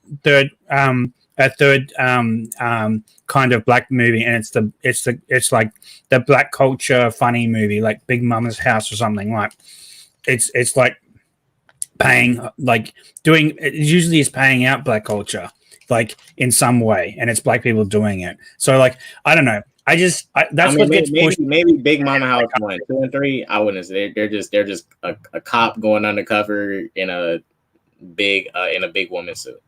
Can I say this? So wait, yeah, go on. But I just go on, please. Actually, so I want you to speak. Because go on. Yeah. I get what Paul's saying because they don't normalize enough sometimes in Hollywood, black men and women being like doctors and professors and the president and things like that. And in fact, if you look back in the 90s, like Denzel and Will Smith, it seems like there was a lot more of that stuff back then than there is now. That's what I was talking about. But I don't. Yeah, go on. Go ahead. Oh no! Film elitists, they do. Remember what was that movie with Beyonce? By the way, Denzel Washington is my act. I'm going to say this. It's not like having a black friend or anything. I'm not trying to be anti-racist when I say this. I'm just saying as a fact. Denzel Washington is my favorite actor of all time. I love that dude. I love every movie he's in. And the stuff that he said in real life, the actual things that he said in the media, I completely like the dude is like on another level when it comes to society as well. He's so smart, like so smart, not for a black man, just smart for a human. And I respect him as a person, and his acting is incredible. Why would you think we would say we were saying smart for a black because person? This is what liberal Hollywood does, right? Because if you say he's smart, we're not liberal Hollywood. But I'm just saying, I'm trying to clarify for other people that watch this stream, because other people will, because I'm on it, right? And they think I'm some freaking right wing or I was right behind you up until you said that at the end, because I was like, why would you have to make? I've got to caveat this crap because I'm saying that. Caveat everything you say online. I know, You I have know, to. but like I know, Caveat. Paul, but like I just think maybe that wasn't unnecessary. But in the end, I got what you meant. I know your intention was good, so don't worry about it. What was I gonna fucking say? Have you seen the you've seen some Spike Lee movies? So have you seen what's the best one? All right, I got one. I got one. Personally, my favorite is Crooklyn. It's my favorite. I think Crooklyn's it's a really good film. Like Crooklyn is just about a couple of black kids, a black mom, black dad. They live in Brooklyn, and they just live in life. They literally just live in life. The movie is the most casual movie ever. It's about a black family living life. Like nothing about no slavery, no oppression bullshit. Like they just family going through life. At some point in the movie, there's some major loss with the mother and stuff, and the father and mother have a falling out. And by the end, you get a very wholesome ending. Like Crooklyn is my favorite Spike Lee Crooklyn, movie. I haven't seen it since I was a kid though, and I need to rewatch that. Can I ask I you was a gonna question? say Do the Right Thing. That was the one. Have you guys seen that film, Elias? Yeah, that's a great movie. And I've I been just told wanted to to watch that. I haven't seen it yet, but it's on my list of watch because I've been told to watch that movie.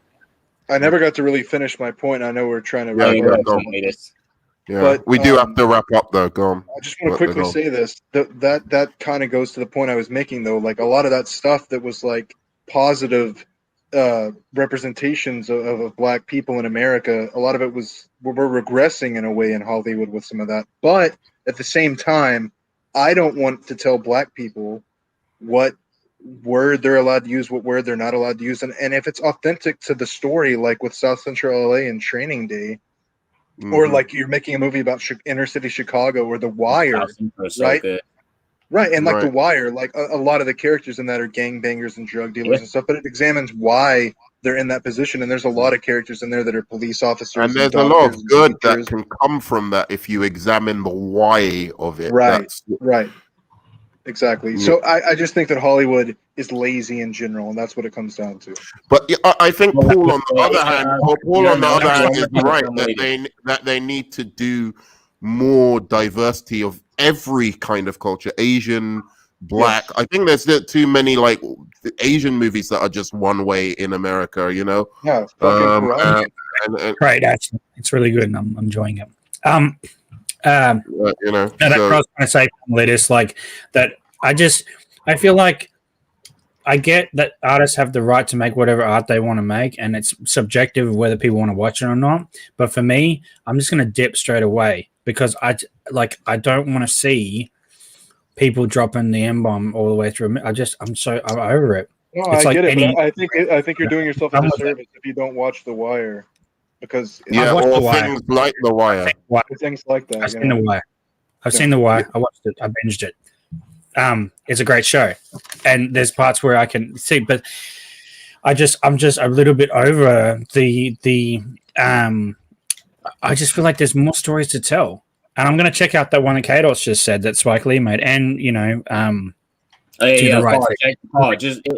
like I just feel like there's more stories to tell than just gang stories. Like, don't black people want more than just gang stories? Like, I just feel like why can't we have more than gang? But Paul, the artist isn't doing it for what black people want. The artist is doing it because he's an artist and he wants to tell his story or her story or whatever story they want. So, you are right that if you feel that there's a pattern of Hollywood picking up those stories more, then there's something wrong with that. But I think it depends on how it's done. I don't like the glorifying of it. I like films that examine the why of those situations. I have no problem with those. And I just really do think that it's so important to, as you said, to tell different types of stories about all types of people, because no type of person or people are just one thing. Right? And you know what, Nerdman? You know what? America in general, Hollywood does it, and white people on both sides of the political spectrums do it too. There's these institutions and these groups of people that make assumptions and they make decisions for black people that don't represent what black people feel, think, or are living. necessarily, right? And We've look, talked and about look, this off stream before. and filming this, I'll say this, right? And it depends on me. Like when we do get, even when we do get black people to make decisions for black people, right? I was watching this movie, and this what I like this movie. It had it was on Netflix. It was about this moment, and it was about this moment in this town where this leader of the Ku Klux Klan, and this black woman was an activist, right? And his black school burned down, and they was gonna do this little this 8-week meeting, 10-week meeting, and having whole town talk about where the black kids should go for school, right? And the person that represented the white people was a Klan leader, and the person that represented the black people was this black woman. Now, this is the thing. This is one thing they did, and I liked it.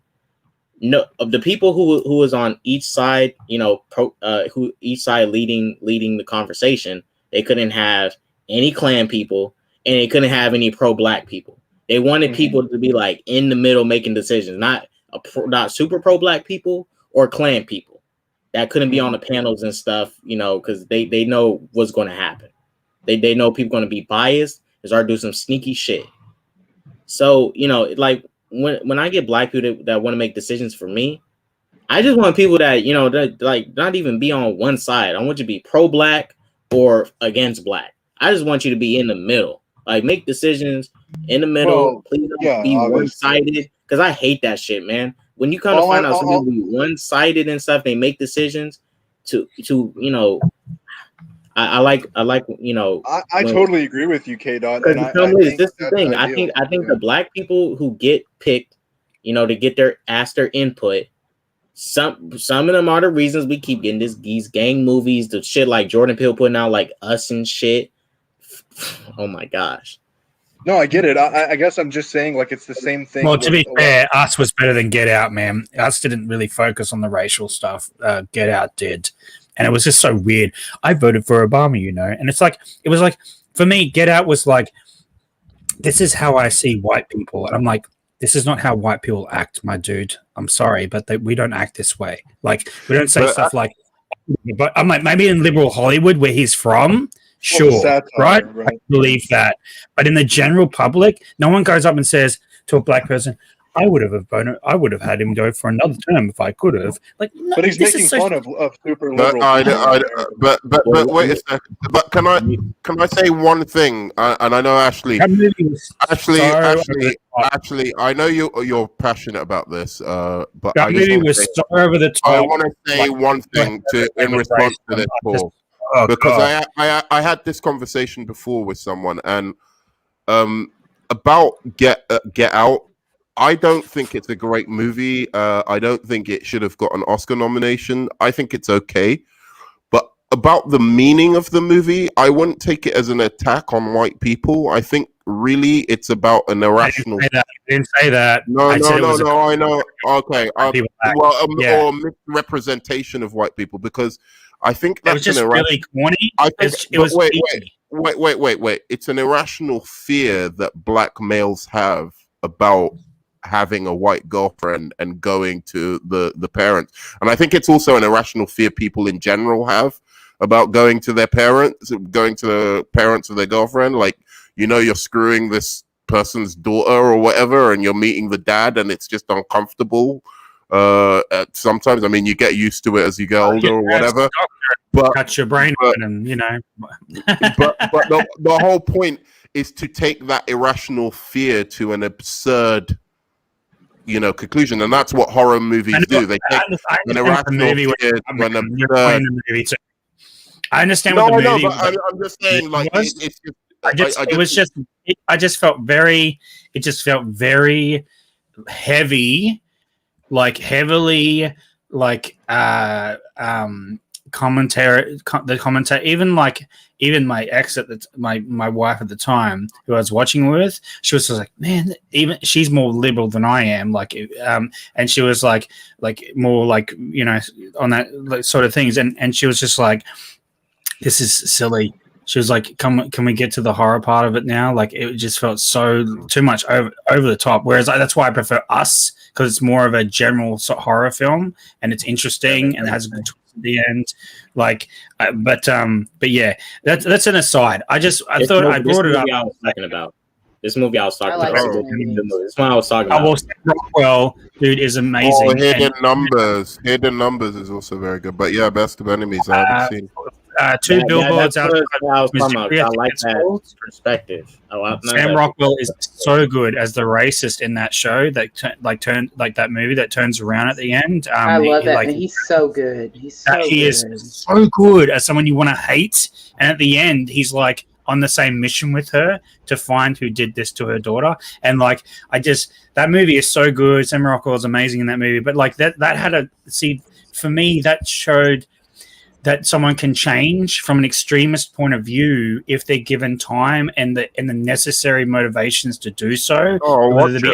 American History X is good at that too. Yeah, exactly. There's like, that's where there's themes where it's nuanced and it's not over the top or bashing you on the head with like virtue signal.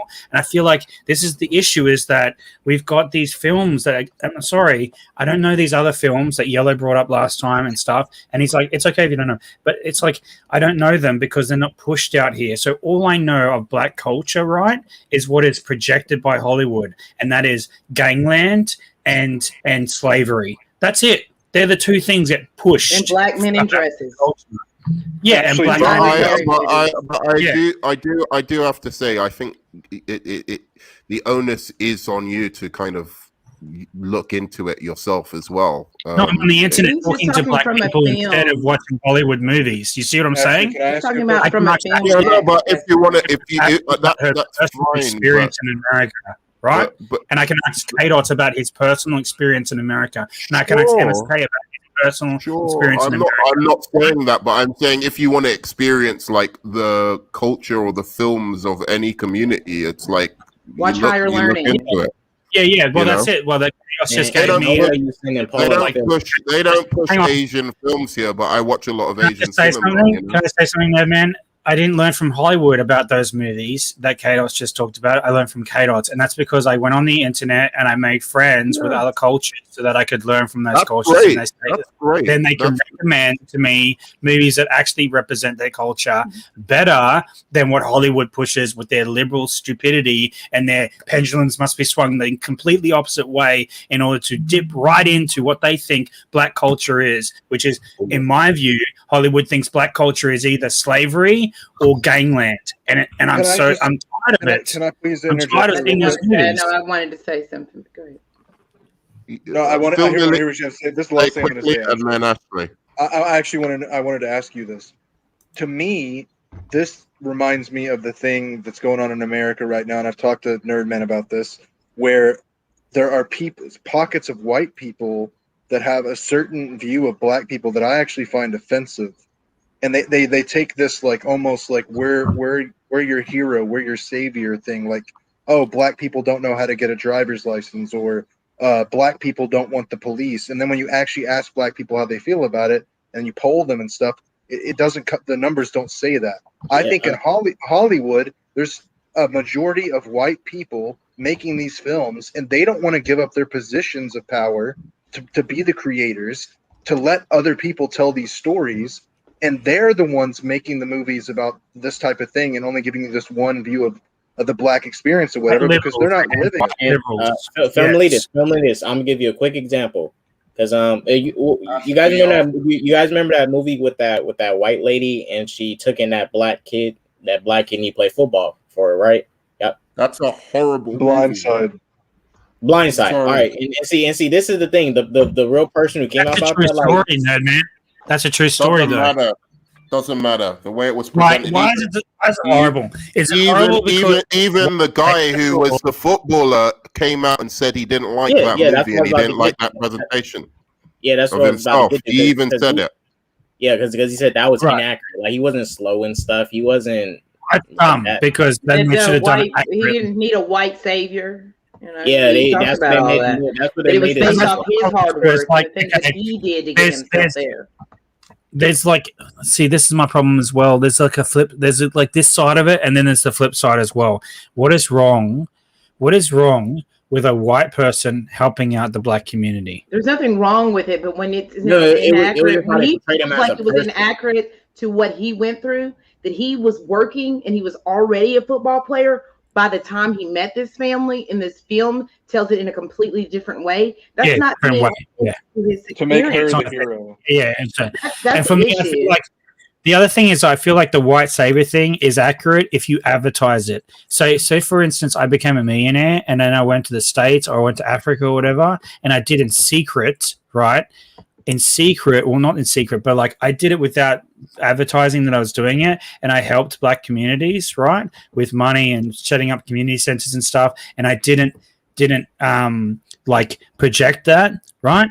Then that's where I'm like, there's nothing wrong with that. The white savior thing I can get on board with when people are like, look at what I've done for the black community. I'm such a hero. It's not in real life. It's really like, I feel like it's in films. Like if you're doing these things in real life, you know, and you're, you know, a humanitarian and you want to help people, that's different. It's just like when you see these silly tropes in a film, like in The Blind Side.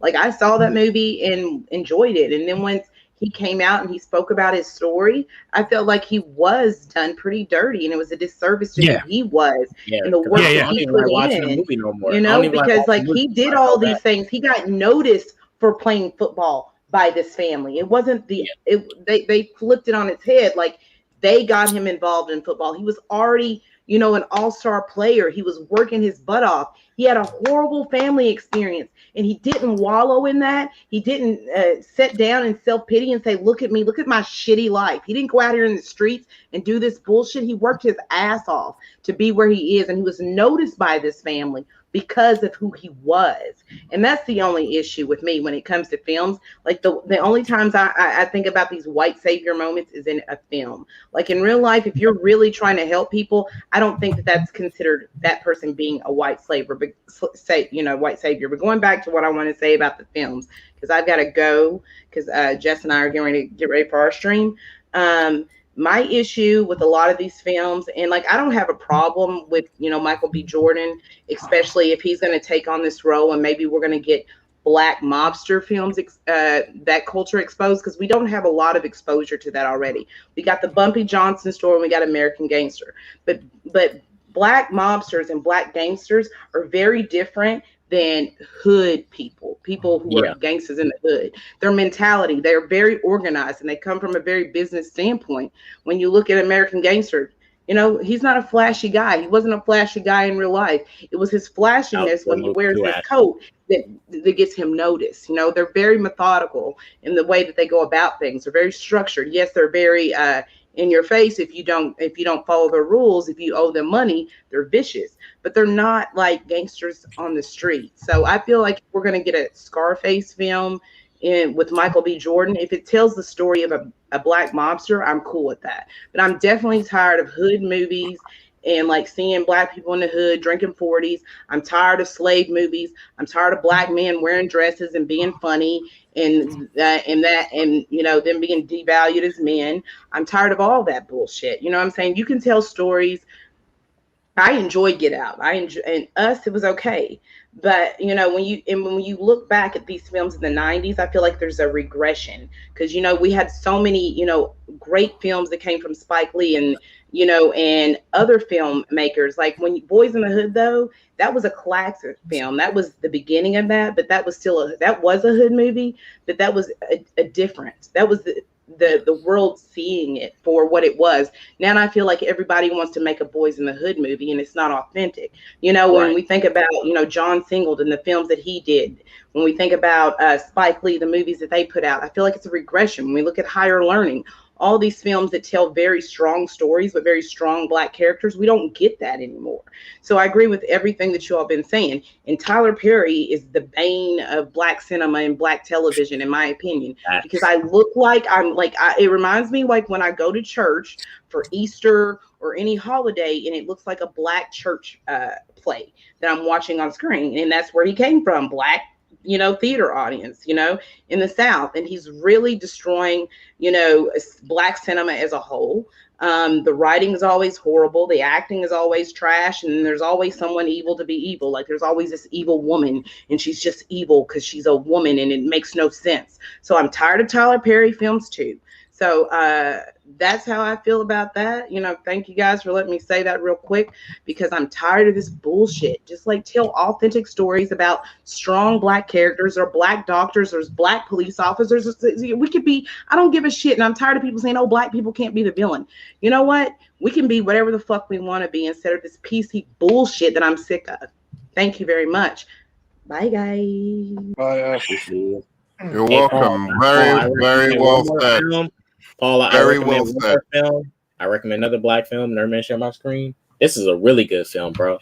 Really good film. Real culture film. The Temptations. Oh, I like that movie. I recommend you check it out. Like it's a good documentary. I check it out, bro. You're gonna Are love they it. Motown? Are they Motown? Yeah, You seen When We Were Kings, right? The Temptations, you know. My girl. Temptations. Yeah, no, I want to watch that one. I'm not a musical lover, but I am it's sad that I call this classical now. It's but not a musical. They say it's a musical, but it's not a musical. I do like biopics as well. That's one of my favorite like genres to watch, especially like about historical figures or historical like rises of like music, especially like Johnny Cash. Walk the Line is one of my favorite movies of all time. But like. Yeah, like I like this stuff, and plus I prefer the old. I prefer New Orleans. Like I just prefer that old way that it used to be, where rhythm and blues actually existed. I guess I got to be honest, like where there was just so much talent, man. Like in the community, for like in Black culture, there was like funk and jazz and swing and like all these things came from that community, and it's like that is like a big segment that's just lost to auto-tune and beats now. And it's like, guys, please start making good music again. Like you used to make such good music, right? It's just sad to me. It just is a sad point to me. I feel like these guys, like, you know, they, were one of a kind, and it's sad that, there hasn't been like a following of that. Everyone wants to be a hip hop or rap star now. It's just sad that that's been, and obviously that's also audience that has popularized that. It's supply and demand, unfortunately. But I want to say, just on what Ashley just said, I completely agree. And John Q is one of those movies that I will say is one of those movies. It's a strong, it's a strong Black character played by Denzel Washington, who's trying to save trying to provide for his family. But it's also not just about it doesn't make it about racism. It makes it about classism, and it's also a commentary on the American medical system, that his son has to die because they're poor. And the rest of the community of white people and Black people get around him and try and raise money for the surgery, etc., and keep him in hospital to keep his son alive, right? So there's this big thing in that there's a lot of complex issues in that movie, but it is strong. It's literally about a strong Black character doing what he can do to save his child, and that's that. And the thing is that appeals to every person, because we have morality inside of us. It's not just for Black people. And that's something that I think could be done across cinema for all cultures, is that you can just appeal to the humanity in people, or get common ground, and then people can actually learn from that culture as well, because you can have cultural things in the movie that necessarily... You should watch something like Minari, I think is the one that recently... I don't know if it won the Oscar or... I think one of the actresses won an Oscar for it, but it was just last year. I thought that was a really beautiful movie, and a really good way of exploring Asian culture and Asian culture that when they're coming to America and just trying to acclimatize to it. And the last thing I'm going to ask is, I heard Film Elites because I was excited when you said you've watched When We Were Kings. What did you think of that? I was asking, are you talking about the boxing movie? Yeah, of course. Yeah, I saw that. That was awesome. Yeah, it was fucking awesome, right? Paul, watch When We Were Kings, man, as well. Yeah, it's fantastic. It's an Ali movie, Muhammad Ali, about the rumble in the jungle. It's fantastic. But yeah, I've got to go, guys. But you've been a blast. I'm about to head over to Ad real quick. Yeah, you guys have been a blast. Every one of you. It was great talking about Black Widow. Also, fantastic comments throughout. Me and Paul agreeing on Black Widow, and now I'm gonna have to watch it again because he doesn't like The Godfather. So maybe I was wrong about that one. No, it's actually fantastic. Yeah, no, that's interesting that we agreed so much on that. I didn't want to hear what you had to say, but I got a sliver of it on Twitter. But we agreed like almost completely. Remember, I say one tiny thing, one small thing. It's about American History X. One small thing. When Edward Norton's brother died in that movie, I was so mad. I was like, "Freak this kid who shot him in the bathroom." That shit pissed me off. I was like, he wasn't even the plan. I thought that was a bad ending, though. I have to. That's one thing I have to say. Wait, was that based on a true story? Is American History based on a true story or like no? But I hated that ending. I was like, the brother had no reason to die. That was so dumb. Like that black kid who shot him just because he spit. I'm like, what the fuck? Like, what the hell? Well, I think it showed that his hatred came full circle. Yeah, I know, but like, I don't. But he wasn't at the point where his brother was. He wasn't like full skin. No, he was paying for his brother's sins. Is the whole point? Yeah. I get that it was like a Greek tragedy, and that was what it was kind of based on. That this guy's own fatal flaw would lead to his own undoing, like the tragedy of his life, right? But the only problem I had with it is I don't think they explored enough why that black kid, not why he would have done something so meaningless. Yeah, they didn't add some kind of interiority to him, because you know the original ending of that film and why Edward Norton and the director don't talk to each other anymore is because the original ending of that film was going to be Derek shaving his head again, and Edward Norton was like, absolutely not. Ed Norton got final cut on it and changed it. Yeah. He said, absolutely I'm not going to do that. The only thing I want to say is when that kid shoots him, you see a look on his face like he realizes instantly, oh, I can't believe I just did that. I know. And see, that's my thing, because like I said, I know people who grew up in the hood and they got their street smarts and stuff. But that was no street smart at all. Like he knows he goes to that school. He went inside the bathroom, shot this kid, and I was like, bro, at least if you're gonna kill him somewhere that's not at the school. What the heck? You kill him right at the school, you go to the school. Come on, it's not even. Yeah, but I think the gang, that was his gang, like his test as a gang member or something like that. But they didn't fully show that, because that would have explained a little bit more the behavior and the cycle of violence, I think, on the other side, which I think was necessary. But anyway, that's another big conversation. Maybe a hot take for another week about the ending of that movie. But anyway, guys, please do me a favor, give me a high five, smash that like button for me. Do also follow Film Elitist. You've got your channel now, right? Yeah, and I want to do something on your channel like soon. Like we have to like fix that up. I haven't done anything on your channel yet, right? So let's. You came on for my first video, but yeah, let's do something. Yeah, let's do something again, man. And you like to do mainly the political and film and I'm down for whatever, man.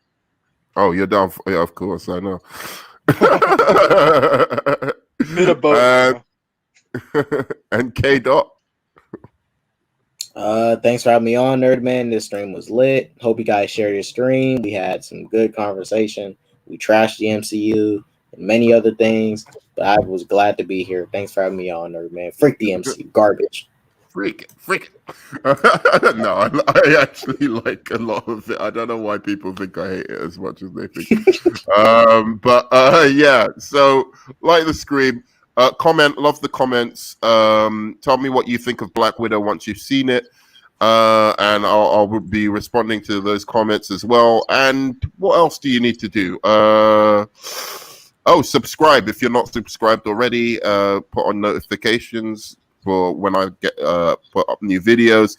And I think that will be it. I will see you on the flip side. Love you 3000. Peace. Deuces.